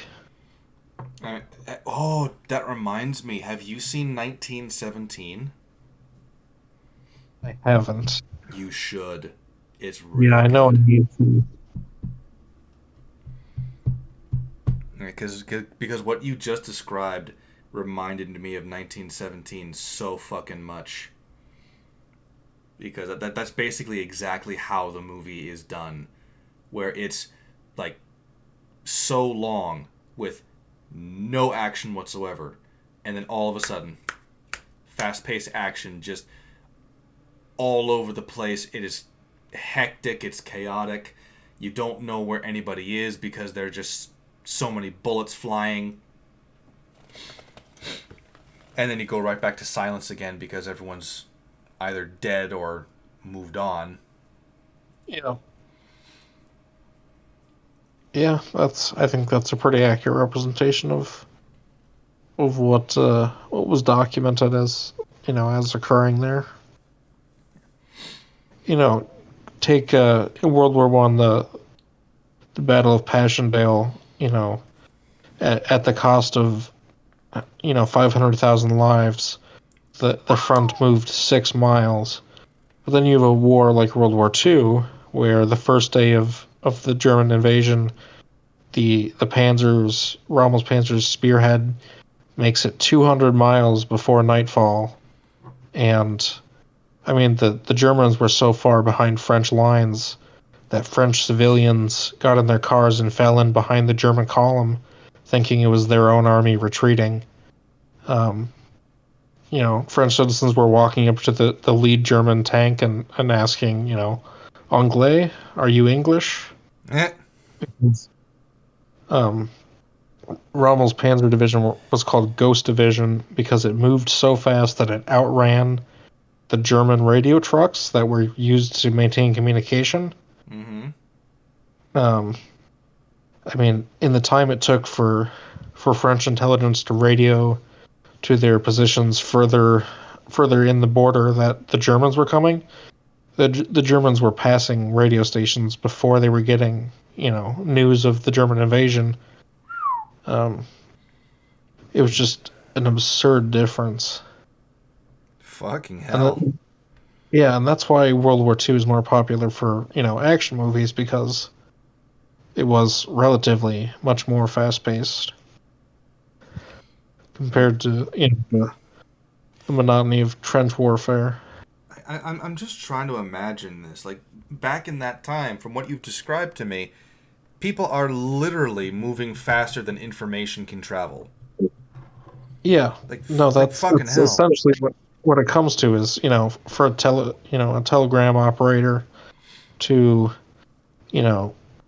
punch a message into Morse code, have it travel along the line, get to the person, decode it, read the message, determine whether or not to send it on, and then send it to the next substation. The German tanks were outrunning that process. Fucking hell. 200 miles taken in one day doesn't seem like a lot when you think about, that's 2.5 hours on the freeway. But keep in mind, this is a time when most civilians still traveled by horse. Mm-hmm. And the Germans had these vehicles that could go 200 miles a day. These big hulking things. Yeah. Damn. Yeah, it's almost absurd, the level of contradiction between the two scenarios. I can imagine. Fucking hell. No, because I hadn't had really the chance to play the Call of Duty games, there's this one YouTuber that I watch every once in a while called The Act Man, and he has this whole series where he talks about every single COD game. He's gotten, I'm fairly certain he's gotten the majority of them, if not all of them at this point. Excluding the ones that are still being made, of course. But,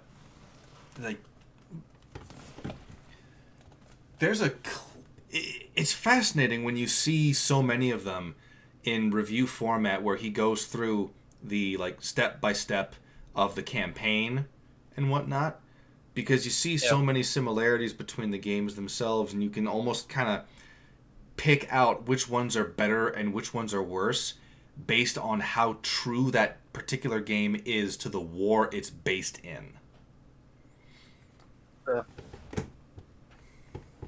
Well, some of those new games aren't even based on real wars, are they? As far as I'm aware, no. Okay. Yeah, as far as I'm aware, there are plenty of COD games that are set in a particular time, but for all intents and purposes don't actually exist within the confines of any particular battle or war, or just overall conflict. Yeah, because I thought some of the Black Ops games were in the future or some shit.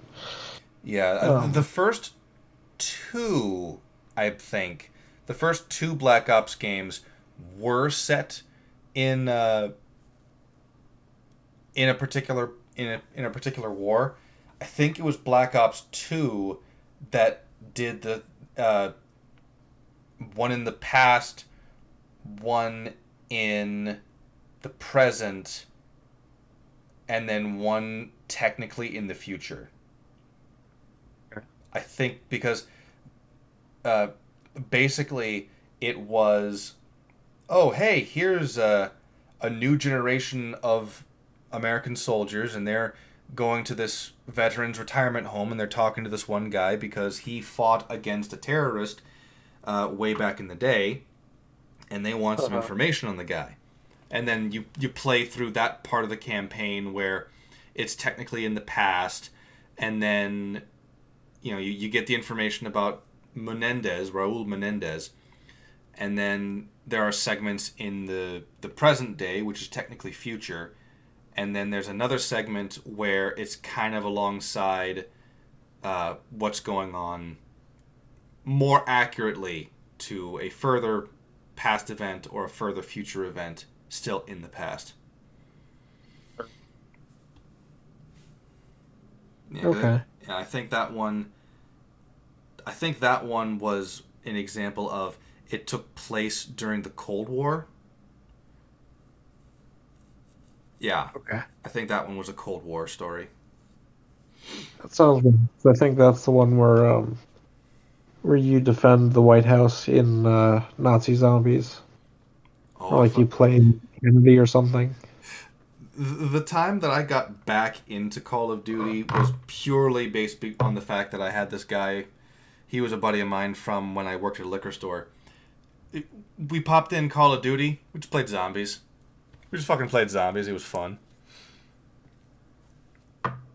It wasn't the White House though. That one was the. That one was the location where there was concrete and fire, and you had to jump over the fire. I haven't played enough of them to know all the maps, but Well, as far as I'm aware, that's the only map I fucking played on. Sorry, that's the only okay. game that I played Call of Duty with. Yeah, they add new zombies maps with every new entry in the series. I think that's how it works. Yeah, more or less, yeah. Yeah. But yeah, I'll probably get off in a second here. But yeah, there's actually a song about the invasion of France by Rommel's Panzers by Sabaton Mm-hmm. called Ghost Division, which is about Oh, I'm gonna need to listen to that. yeah, I'll probably put it in chat, or like I'll get the Sabaton history version where Indy Nidell talks about the history of it. It's such a good song. Like It's that. I'm sorry. That one song from Sabaton is a good song. okay, all of them, 100%. I have not heard a single Sabaton song that I dislike. Every single Sabaton song I've ever heard has been a banger. Yeah, and is they had some stuff in the late '90s that was kind of meh.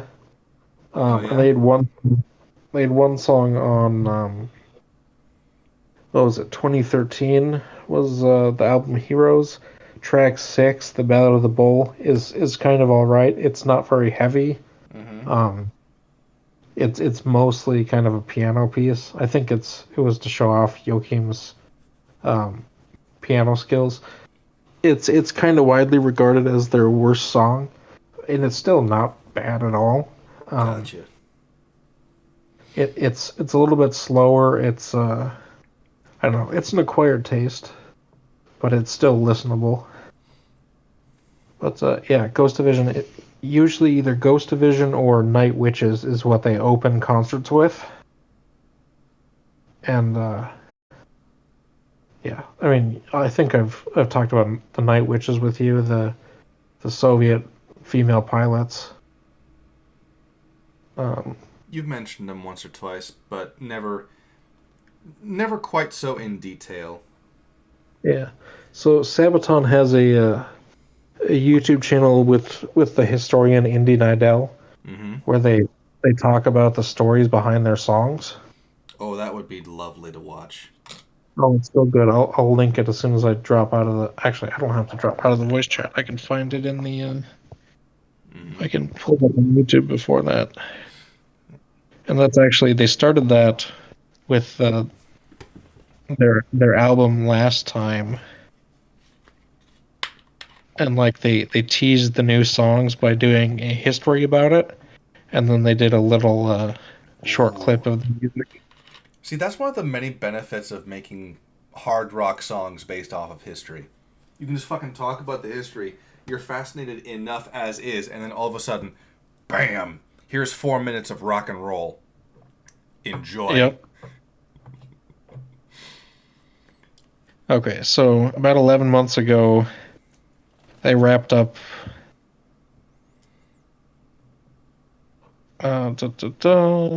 Sorry, I'm reading there. Yeah, they had 100 episodes about 11 months ago when they wrapped up, and then now for the new songs that have come out, they've done new videos. So for Live Gardette, which was a single this spring, Defense of Moscow, which Oh, was the a Defense of single. Moscow was surprisingly catchy for me. Like Yeah, and I mean that was really that good. wasn't even, that wasn't even the original song. That was a Radio Topak cover, which Really? yeah. So Radio Topak took a bunch of Sabaton songs and translated them into Russian, Ooh. starting in like 2015 or 2016, Mm-hmm. and he got so popular for it on YouTube that when Sabaton released Great War, they gave him the Attack of the Dead Men music ahead of time so he could do a Russian translation Ooh. that he released day of the album. Um, and then they played Attack of the Dead Men live in Moscow, and they had Oh, people come out and sing the verses in Russian. The crowd went wild. It was awesome to watch. I can imagine. But anyway, what was I trying to find? Ghost Division.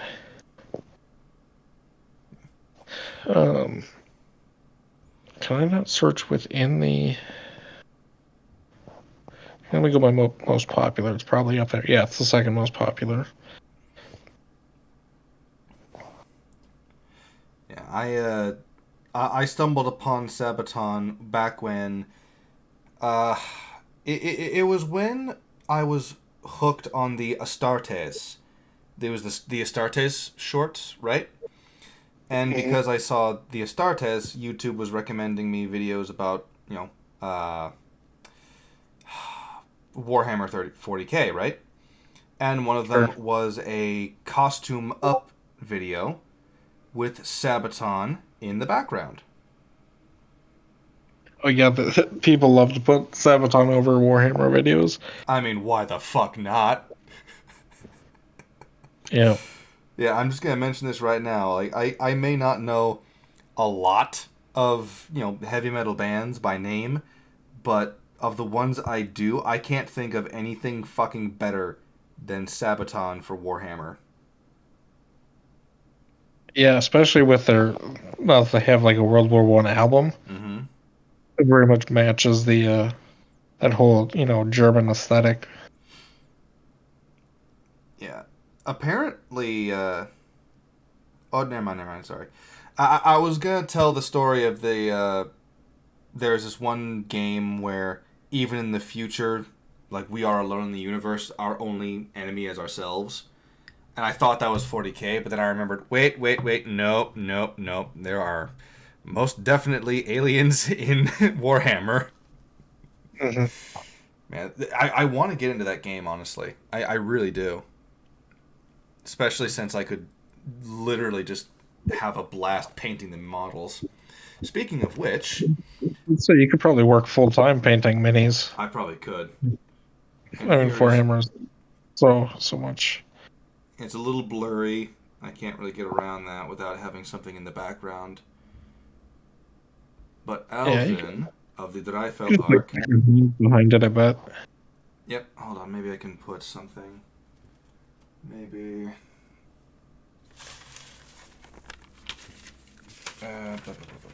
Those things are written on both sides. Oh! I can just do this. Give me a moment.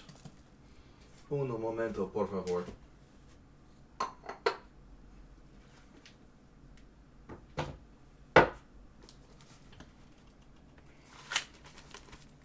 There we go. Just go old fashioned. There we go. Oh, very nice. Thank you. Also got Right, you Rob. the red cuffs because I thought those would be fitting. Yeah, I like it. Thank you very much.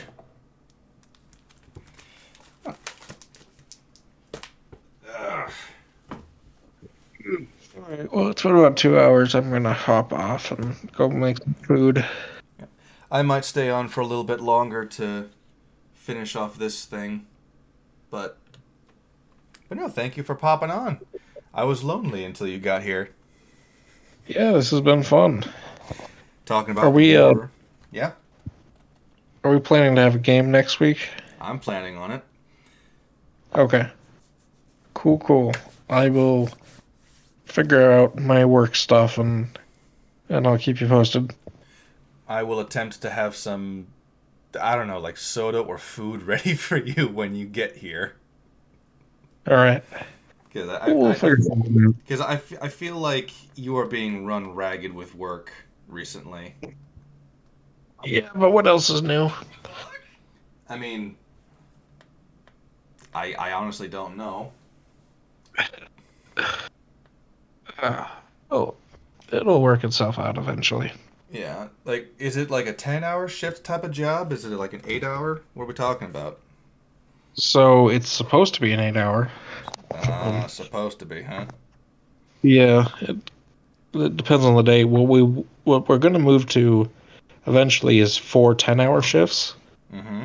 and that way you've 3 days off, Gotcha. which I think would be better because then I'm actually working 40 hours instead of working 50 plus, Mm-hmm. because there's only so many hours in a day that they can actually have me there, and that it's useful for me to be there. Yeah. So if I'm there for the full hours of when the phones are open and that we have to talk to people, then it helps out because they can't have me like stay late. If I'm there the entire length of the availability, it's not like, oh, stay an extra hour and help. It's, well, your shift's over and there's no one else to talk to. So does that make sense? I feel like I'm rambling, but No, I feel that. I feel that. That was, well, that's more or less something what I had to deal with when I was, first starting out as a security guard. I worked, 5 days a week, and I'm fairly certain that all 5 of those days were 12-hour shifts. yep. So, at numerous times when I wasn't working 10-hour shifts, they were like 8 hours and whatnot. But even back then, depending on the day and depending on the circumstances, I would be contacted by one of the sergeants, and he would basically tell me, hey, just so you know, you're heading over to this location now because of such and such reason. And occasionally I'd be for the first couple times I would say, yeah, sure, I can do that, no problem. Because I'm thinking, oh, this is easy. It's the 99% bored and 1% fucking chaos rule when it comes to security. Yeah. So, but eventually, it gets annoying. You know this. I know this. Matt knows this. And at some point in time, I literally just started asking, do I have a choice? And thankfully, the guy in question, same guy who was, what exactly are you doing here? Same guy who was like, unfortunately, no. Like, you really don't. Yep. But it was one of those instances where he knew this was bullshit, but it was the type of bullshit where, like, it's something that we need to get done, otherwise we might lose the contract. Right.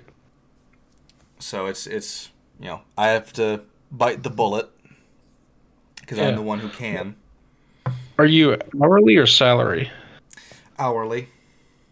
Okay. Is it overtime if they run you past 40 like that? Oh, absolutely. Okay. Absolutely. Yeah. So I was doing like 52 to like 62 hours a week weekly. So I was racking in a shit ton of money. Yeah, I bet. Mm-hmm. I've been told I'm salary. The paperwork I signed seems to indicate that I'm hourly, but there's no like timekeeping that I'm getting paid extra for, so I need to look into that. But Yeah, I mean they paid me when I had to work a Saturday. Well, I've worked a few, but when I've worked Saturdays, it's been overtime. But Mm-hmm. you know, it's not like I'm punching a clock. So if I'm staying half an hour late on a regular weekday, there's not really compensation for that. Yeah, there's a. I can get that. I've never worked salary before. It's one of those instances where, on the one hand, I have no frame of reference in it really at all, so I can't say whether or not it's for me. But on the other hand, it's one of those instances where I can't help but think, if you're going to be doing your job and you're going to be at your job from when you're supposed to be there, isn't salary position, unless there's a huge fucking benefit, a waste of your money? Sorry, a waste of your time? Because it feels like you Yeah, might get. so Hmm? so generally, salary is if you make over a certain amount. Mm-hmm. So usually, if your salary, it's worth it. If you're a CEO or some high level, you don't collect an hourly wage. You just get paid a set amount per year. Problem is when they try and get someone on salary who isn't clearly isn't making enough. So labor laws have tried to make it so that there's a minimum amount that you have to make before you can be salary. That way you don't Mm. salary someone at 20,000 a year and then work them for 90 hours. Yeah, yeah. But it's still low enough that like if you try and be like a restaurant manager, they'll salary you at 40K or whatever, Mm-hmm. but then work the hours or whatever, and it's always a raw deal. Mm. Yeah. Yeah, because the most I've got in the context of being run just absolutely ragged is one of the sergeants that we've got over at dispatch. The guy, last time I checked, he did 207 hours in, like 204, 207 hours in one pay week. So in those 2 weeks, he did 207 hours or so. And on top of that, he also runs a virtual reality arcade. So that Yeah. guy, yeah, yeah, that dude, I do not know what the fuck he injects himself with, but fucking hell. I'll have what he's having. Right? Well, here's the thing. I prefer not because uh because I like my sanity. I really like my sanity. I would prefer not to be run that ragged, personally. See, I don't have any sanity to start with, so That you know, nothing. not that you know of. True. Anyway, I think I want to go make some spaghetti, so I want to hop off. Spaghetti, spaghetti. Yeah, but thanks for dropping by, and good night. Good night. All right. But no, that I hope that was entertaining. Talking about war, games, work. Yeah, but I can. What is this? Yep, Ghost Division. There we go. All right. So yeah, I finished Alvin, the Dreifel arc. I will finish this. Yeah, I'll finish this one, and then I'll call it. I'll call it there. I'll get two characters done, and then I'll be able to take a break, get some housework stuff done. Let's see. Okay. Yep.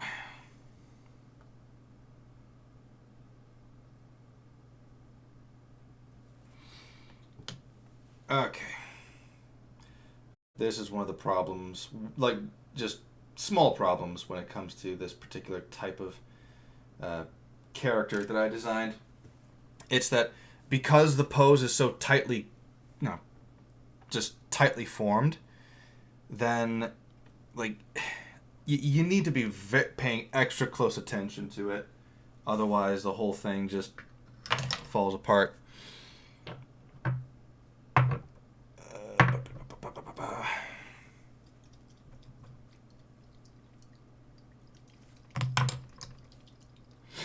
But no, Sabaton is a great fucking band. Great band.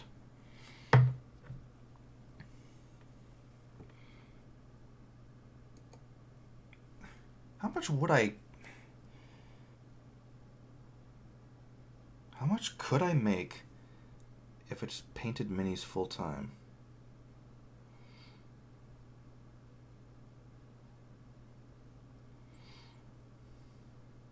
I would definitely need to learn more techniques. Because recently I was having this semi-conversation. I say semi-conversation because there was more than just myself and one other person in there. But there was this conversation about models being painted, and the guy referenced what's called wet washing or water washing, something like that. And I realized I had no idea what that is.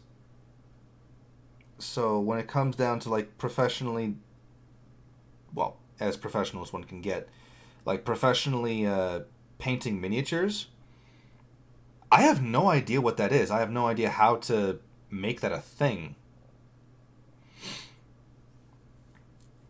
I'm pretty sure that's where all the basic metallic is now. Yeah, I'm pretty sure that's all the metallic. That means I can get to the darks and the purples.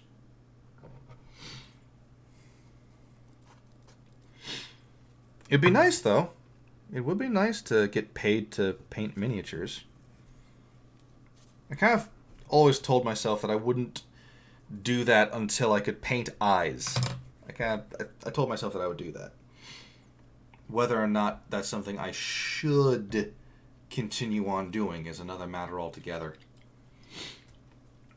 Okay, let's double check this. Yes. So, there is the rim, and then yes, rims on that, rims on those, and those. Okay. Make sure it's not completely just flat silver.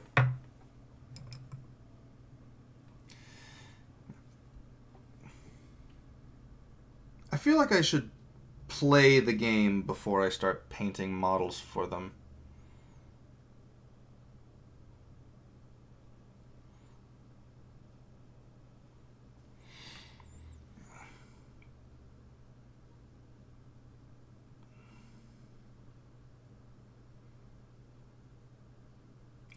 Yeah, I'm terrified to breathe. Because I feel like if I do, like if I breathe, if I take a single breath inward, then that'll fuck up the paint.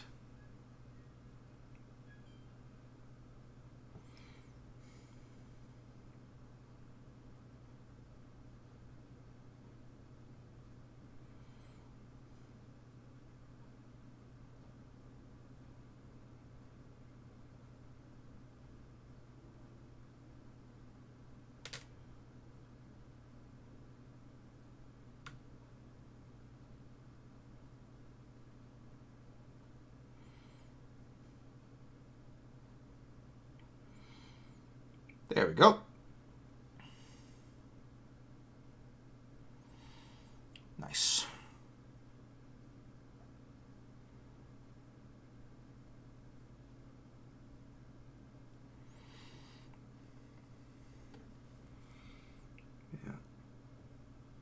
Yeah, I'm sorry I can't really talk as much right now because I don't want to fuck this up.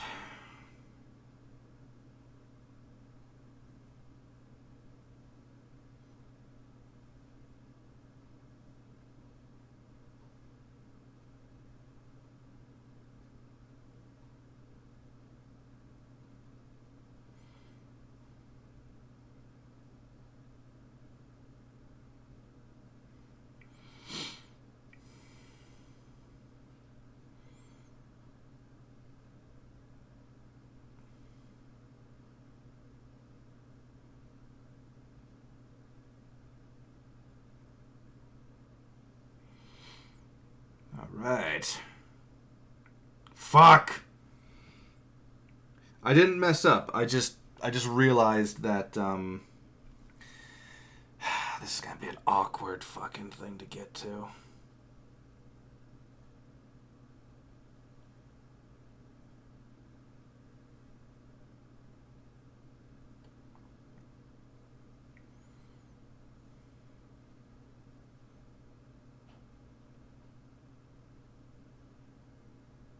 Nice. Shoulders. Done.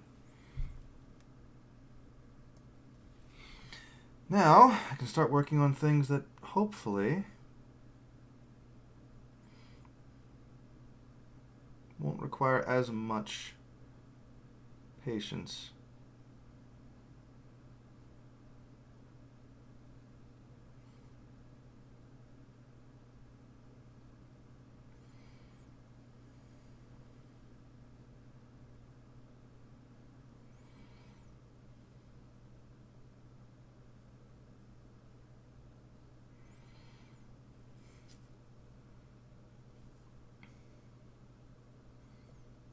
Getting this done.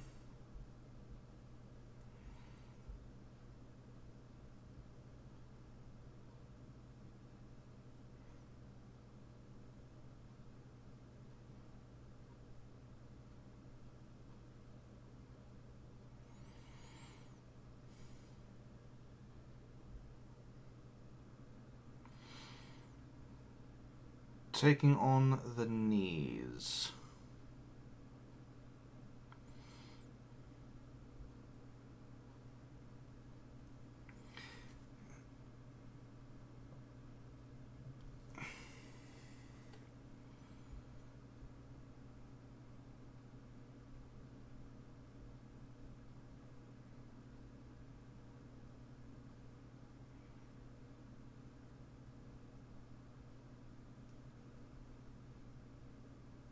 Oh, fuck me. Why?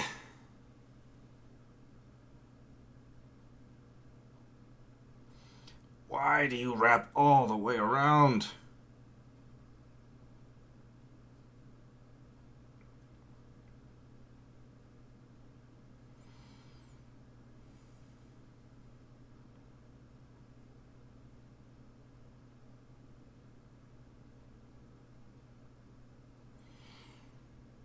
Okay. Actually not bad.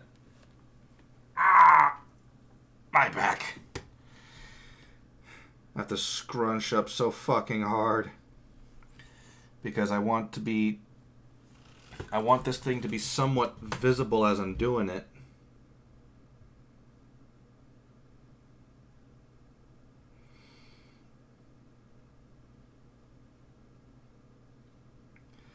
But at the same time,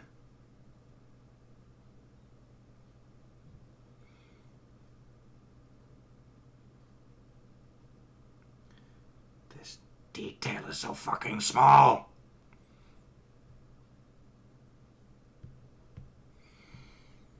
So fucking small, no one will notice it but me.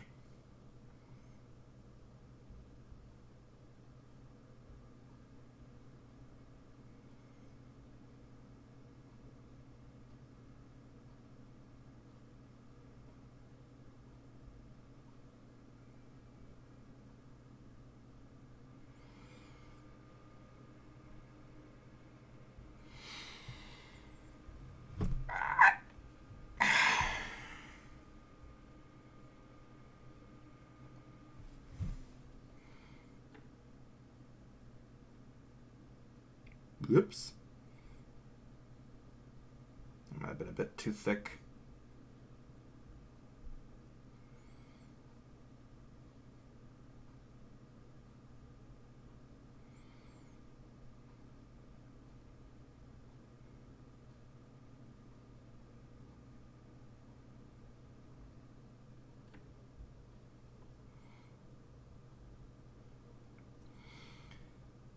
There we go. Fucking hell. Yeah, you can't even... I bet you can't even fucking see it. Okay, maybe a little bit. Even in the blurred. Okay, maybe it was worth it.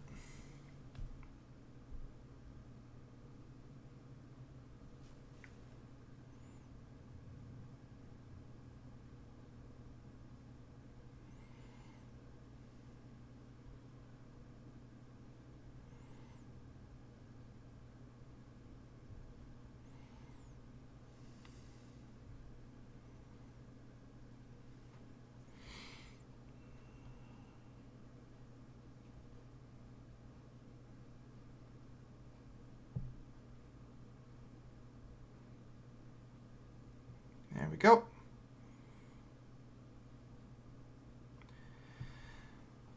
Oh.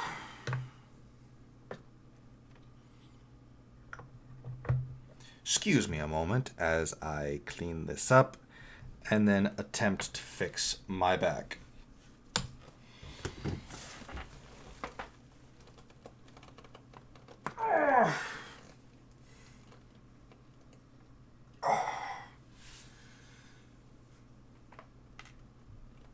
What the shit?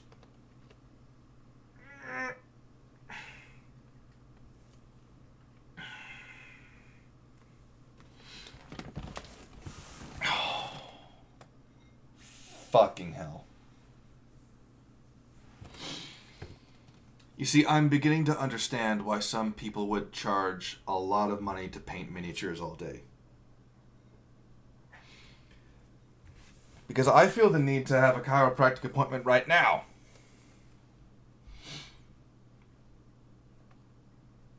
Oh, looks like I missed something. Yep. There's a black band on the boots still. And if I can find them... Yep, there they are. Gold markings on that as well.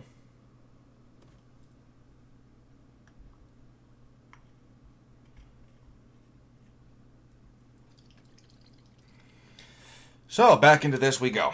But first, because this is going to be dead fucking silence if I don't do this. There we go. At least there be something in the background while I work.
Now!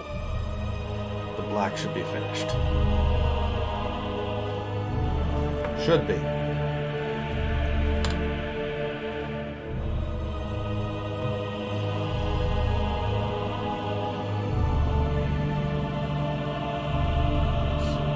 Legs are good, the shoulders are good, the arms are good, the helmet is good. Yes. Okay. Work with the purple now. Let's get this done. Wait. The purple is the stickiest one to work with, so that should mean I should... Yeah, that means I should work with something else, like a dark... The dark gray. The gray itself will be what I work with now.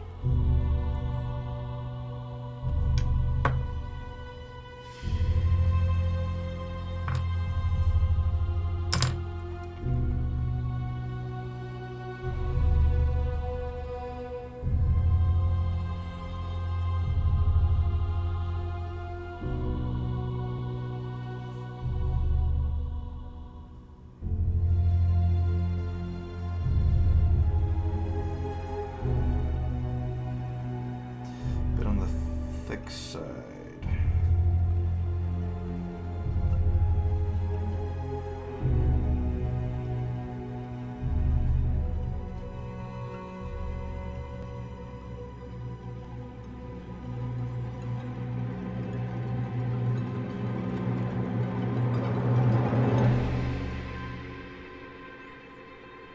There we go.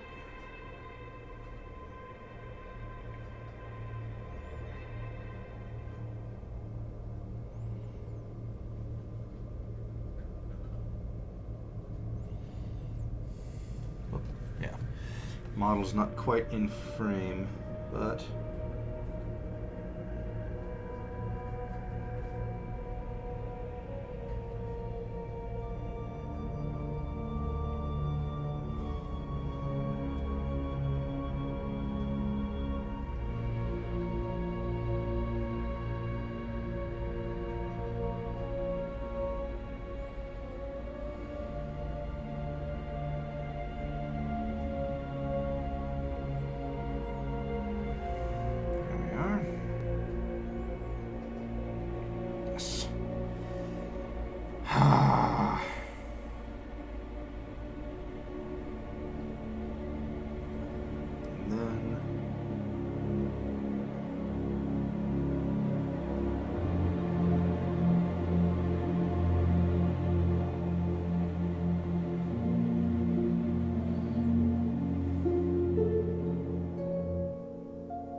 okay.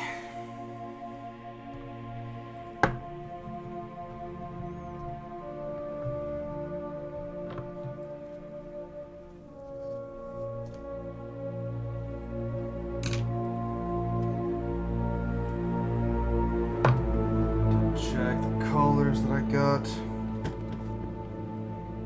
All right. Gotcha. This does require a little bit more.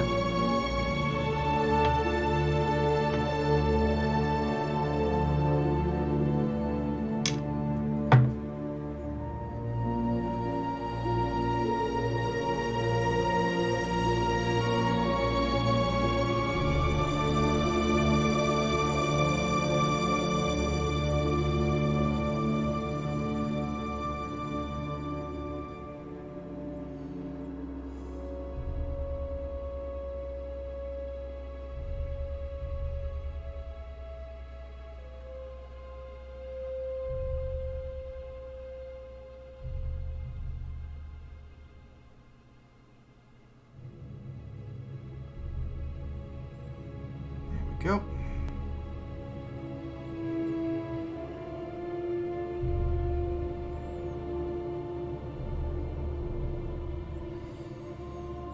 Okay.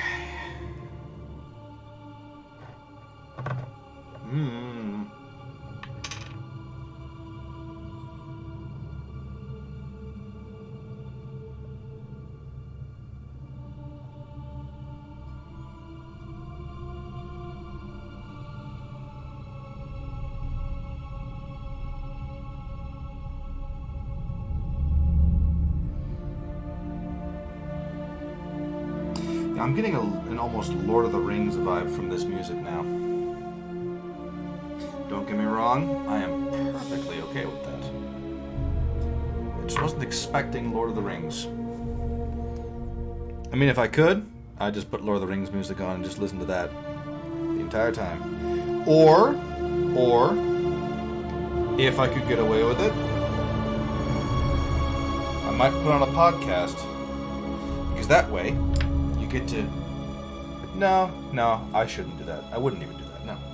Given any amount of thought, I would not do that. Because if I do that...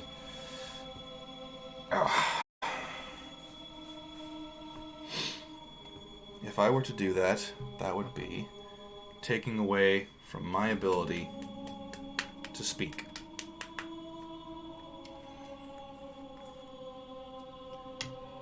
It would defeat the purpose.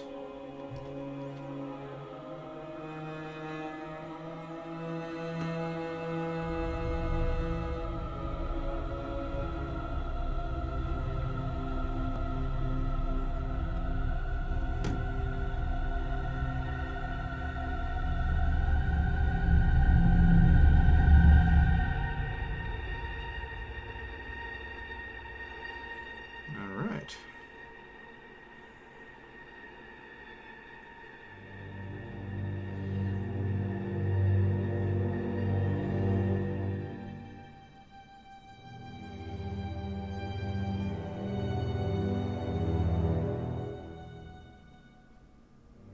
So the purple's turning out brighter than I would have wanted it to be. But I get the feeling that I can put a few more layers on it and it'll darken up. So that's good enough for me.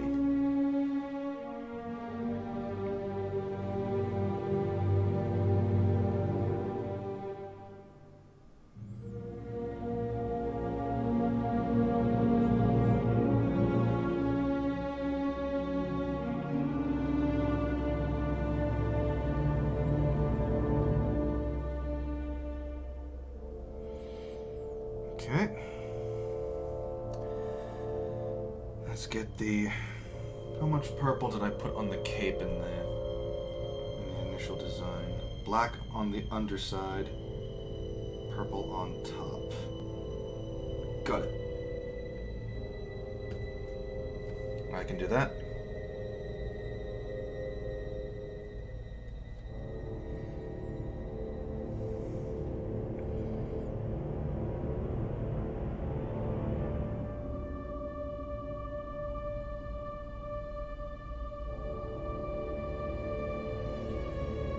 Once I get this all covered up, I can work on the decals.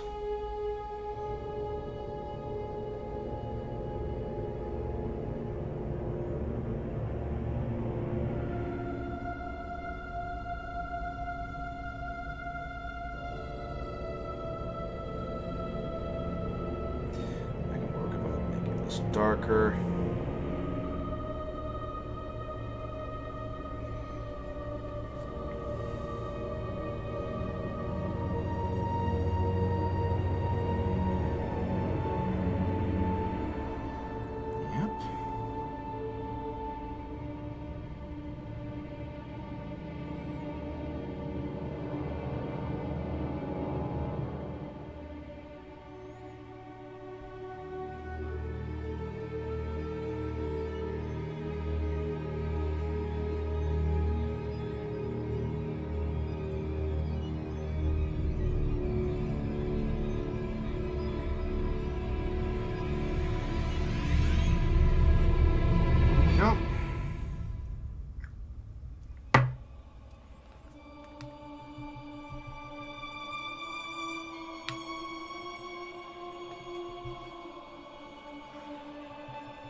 I will say this, that particular purple's becoming a bit gooish. Which could mean I have been using it a bit too much. And it's on its way out the door. Maybe. Really hoping it's not, because this is a good purple.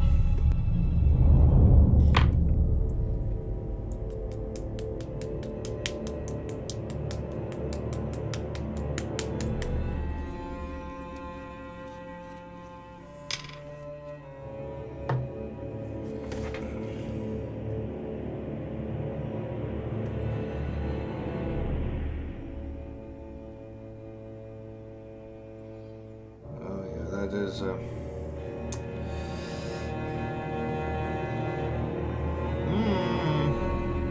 almost. Okay. So I don't think you saw that. But as I was pulling away, a bit of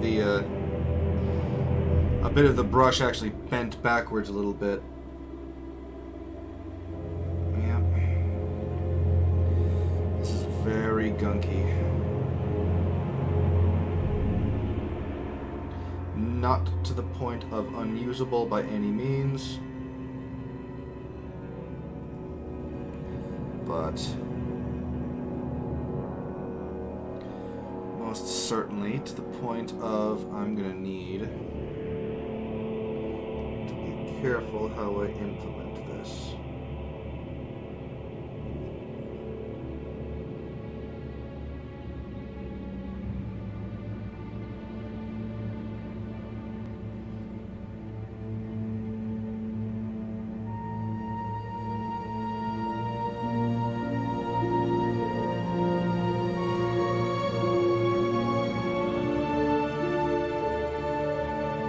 Okay.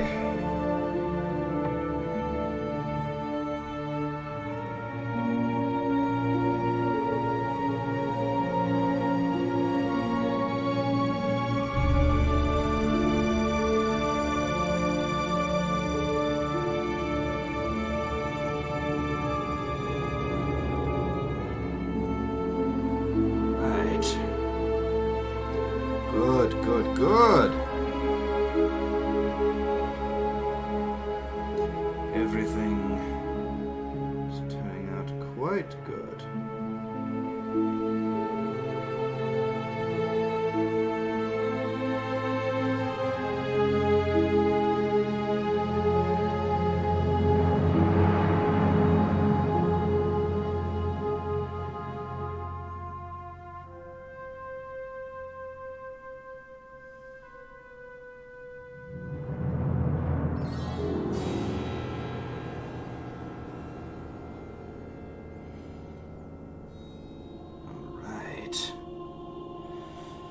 Okay.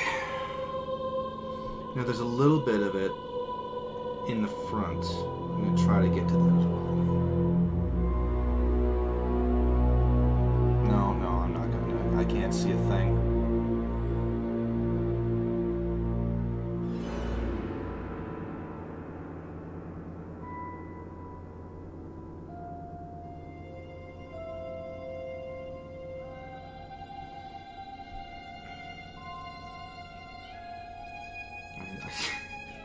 I say that I won't, and then I just flat out do it anyway.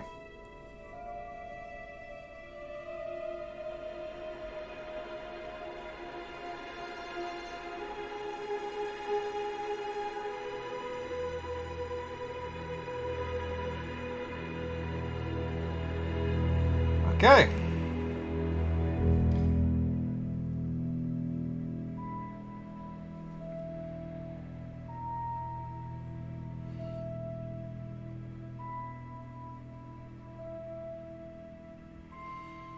Now for the shirt.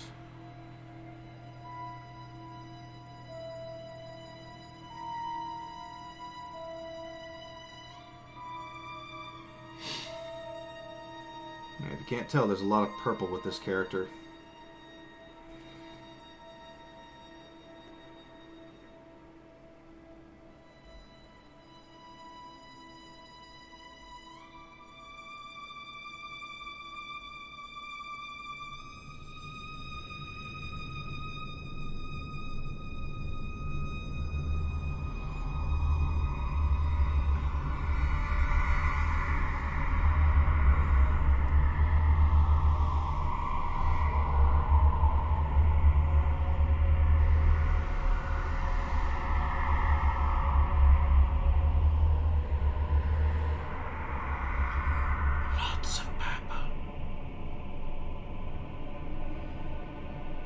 if I'm not careful,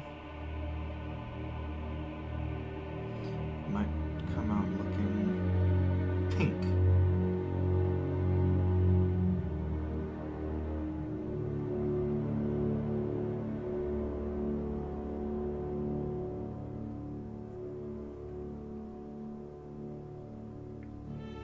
I'm seeing the underside of this gauntlet as well. I'm gonna need to paint that silver as well. Oh shit. I've been touching the recently purplified cape. Not good.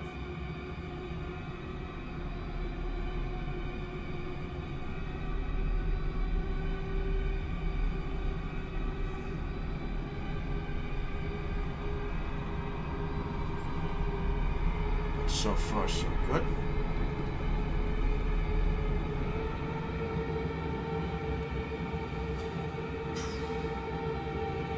Well, I don't know for 100% certainty if the purple is all good and done with yet.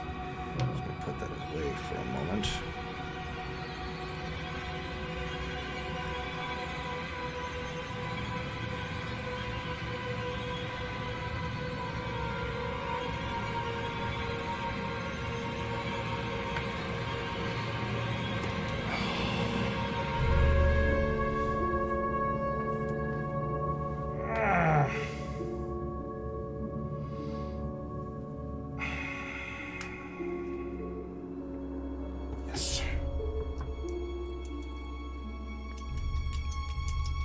It is turning out.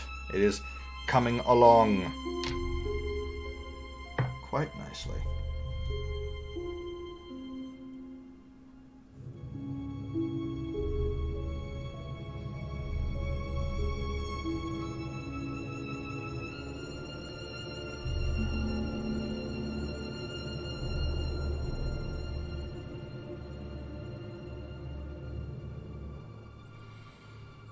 Underside of the gauntlets. How the fuck do I get to it?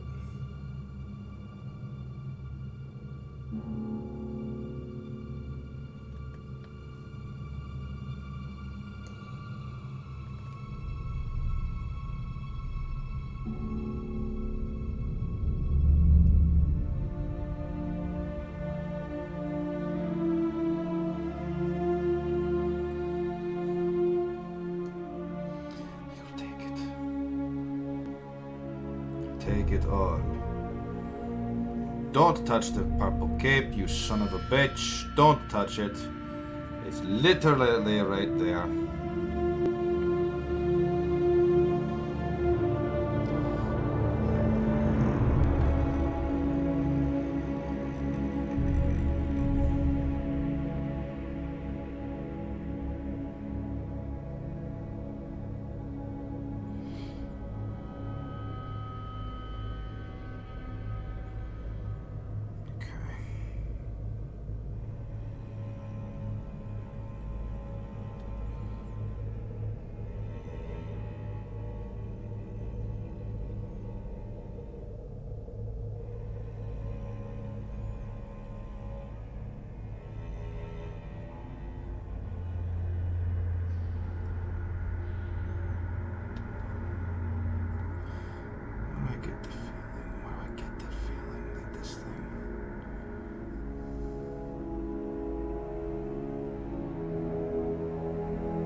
Go.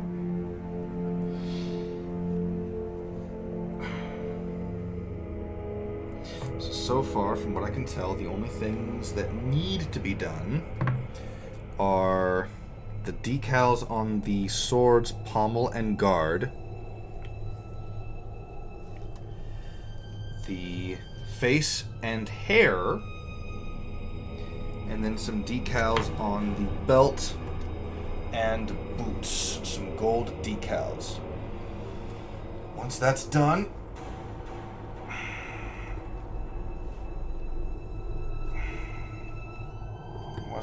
once those are done,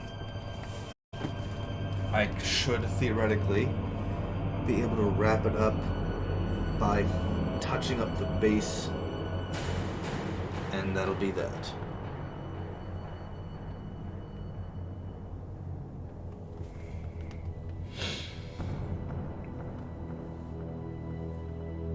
But I still need to make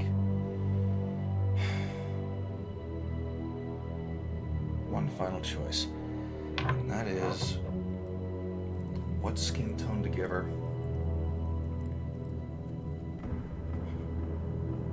Fuck it, I'll just give her the skin tone I know that she'll need.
You know, if this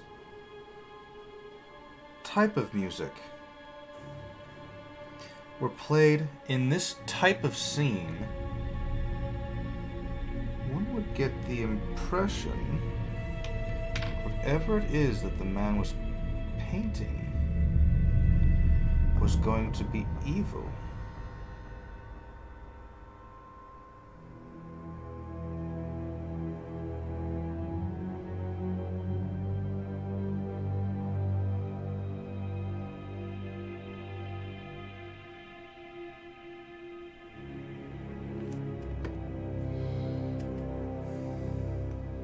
Ah, well. I'm sure it's just a coincidence.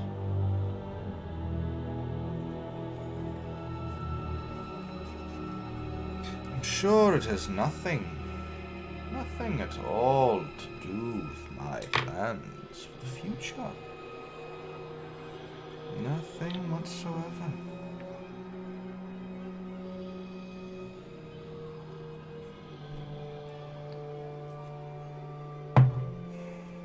No. That's right.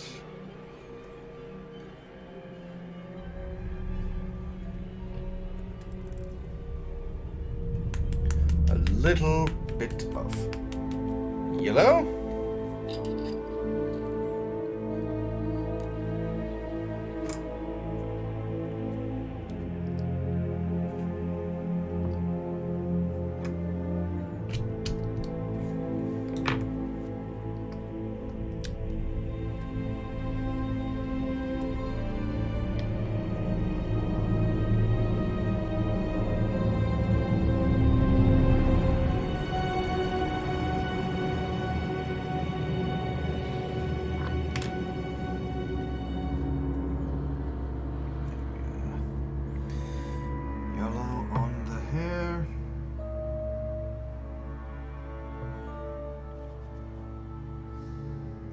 Brush that has not seen much action tonight.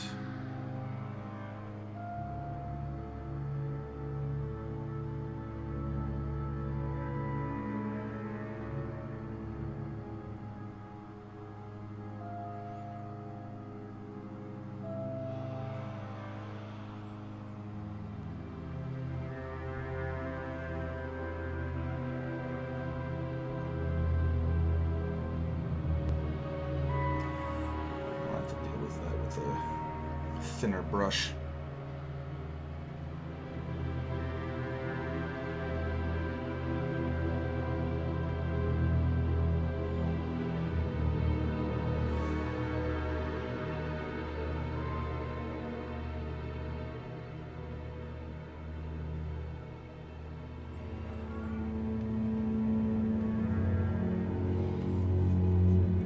go.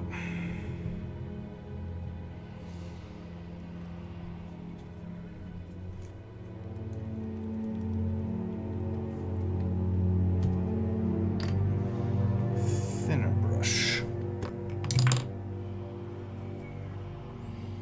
Almost to a needle point, I'd say.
Side.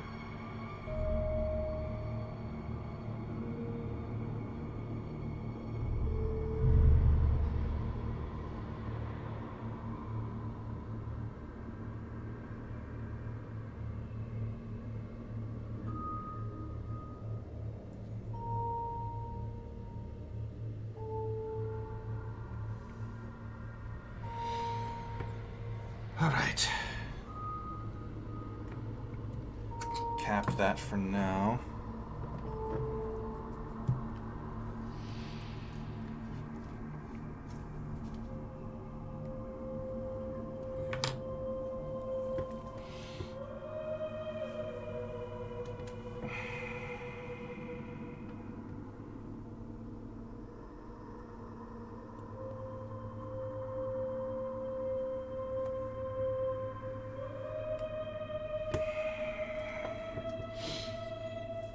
Put a little bit more onto her skin because that's looking a little too ghostly.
Go.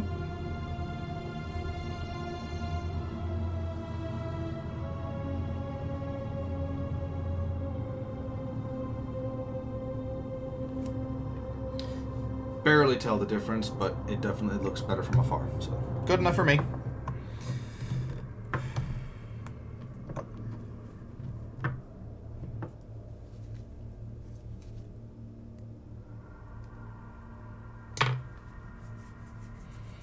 Okay.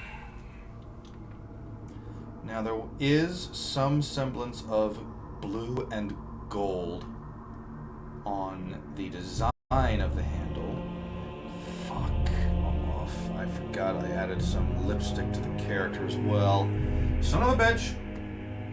I'll have to wait for the face to dry anyway. Okay. Where'd I put the gold? Here's where I put the gold.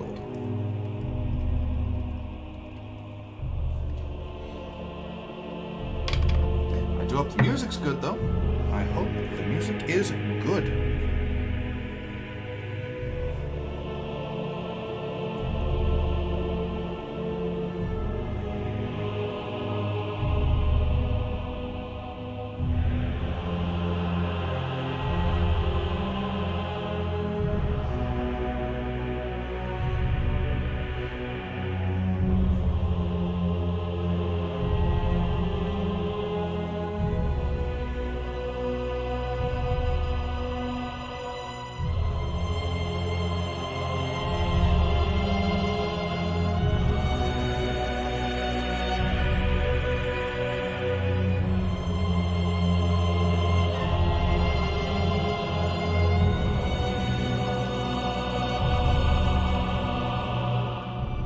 we go.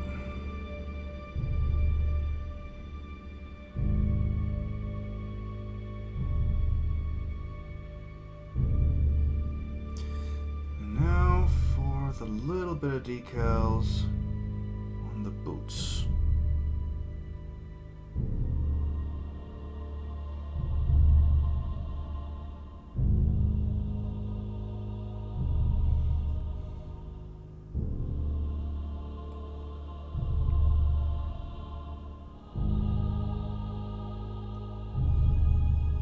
There we go.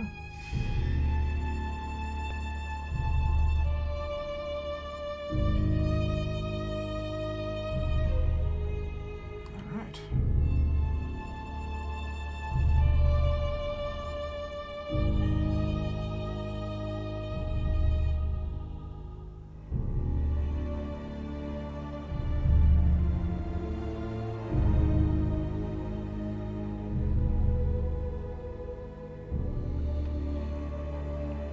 All right. Oh, that's right. The belt.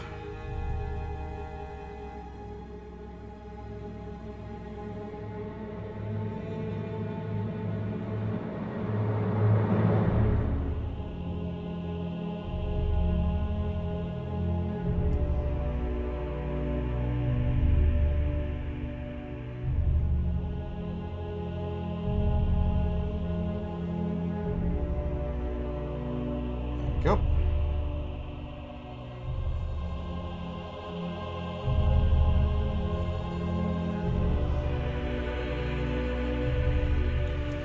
Okay, I think that's it for the gold.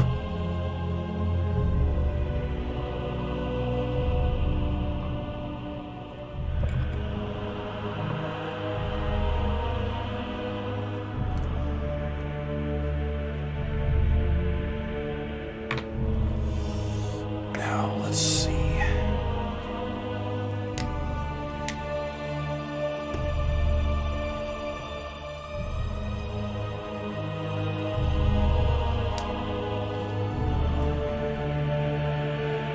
Use this one. Bit of a darker sky blue, but sky blue all the same.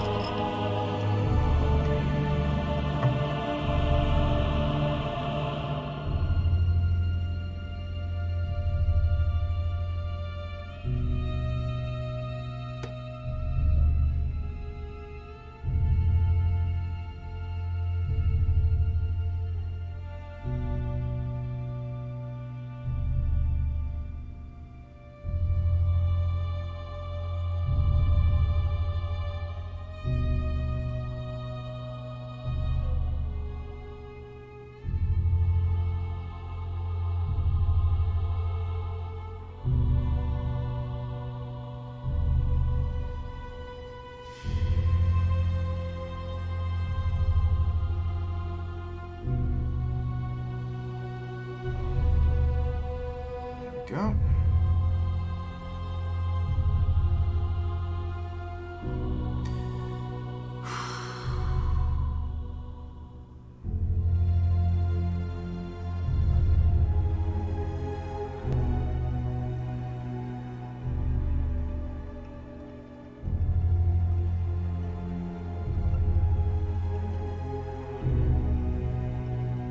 Okay, so I can do it.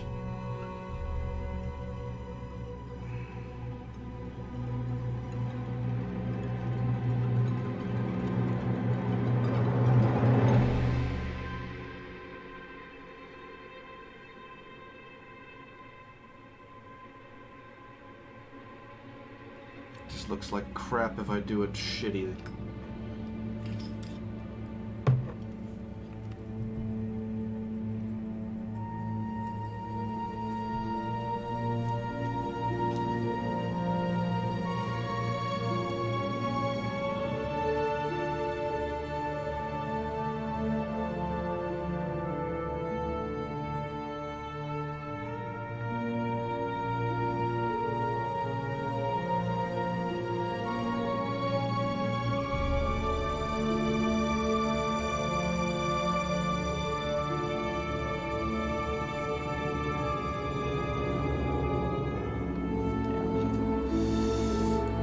start again with the skin. And then I'll try again in a minute.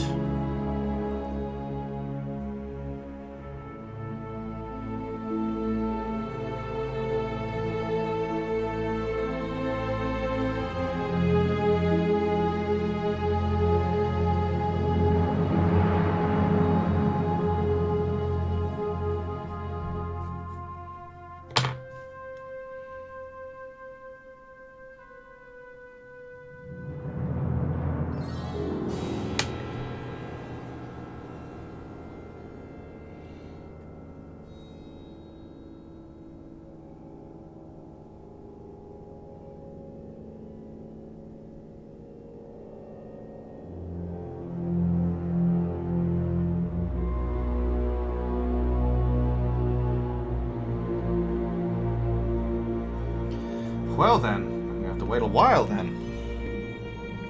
Because I just keep on moving the fucking paint around instead of painting over it.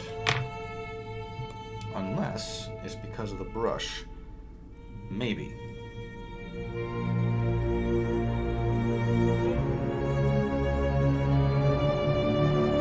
Because I will say that if I can just put the skin tone on top of that and just paint over what I don't want, then that would be pretty good.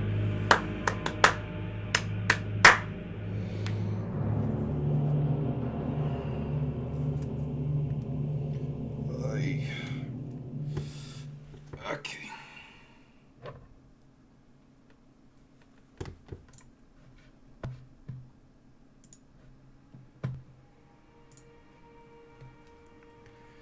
Finally started over from the beginning. That song of mine.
Good.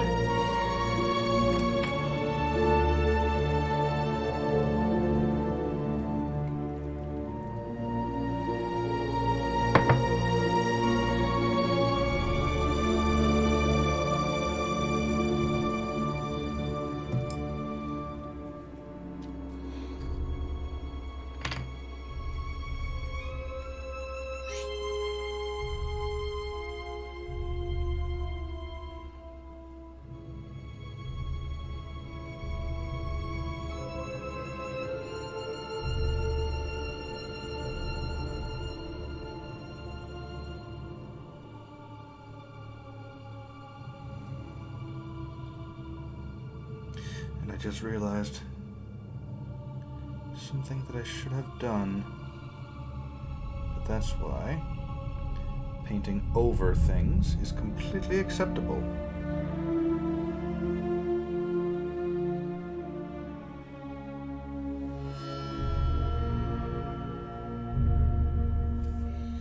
There we go.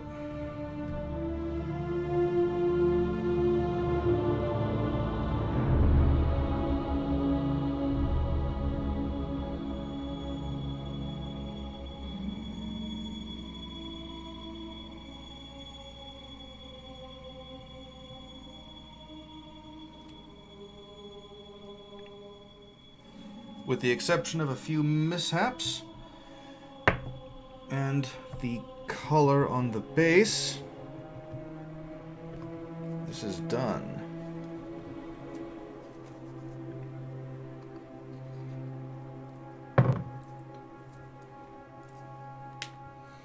Which is good for me.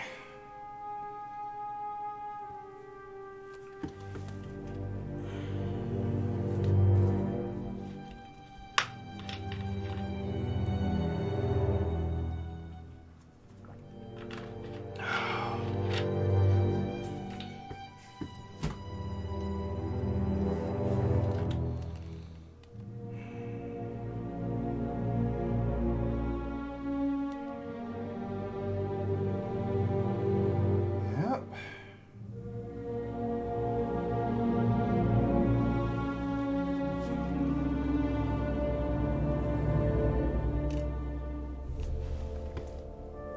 Fucking hell. Well, the rest of it is literally just waiting for paint to dry. So,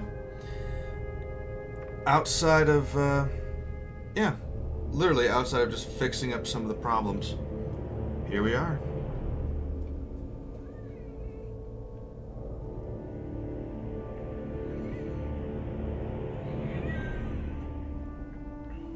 I'll have to get this finished up on my own, because it's just going to be waiting for the paint to dry and then going over it again with a different paint, or in the Face's case, the same paint, but in such a manner that I can actually enjoy it.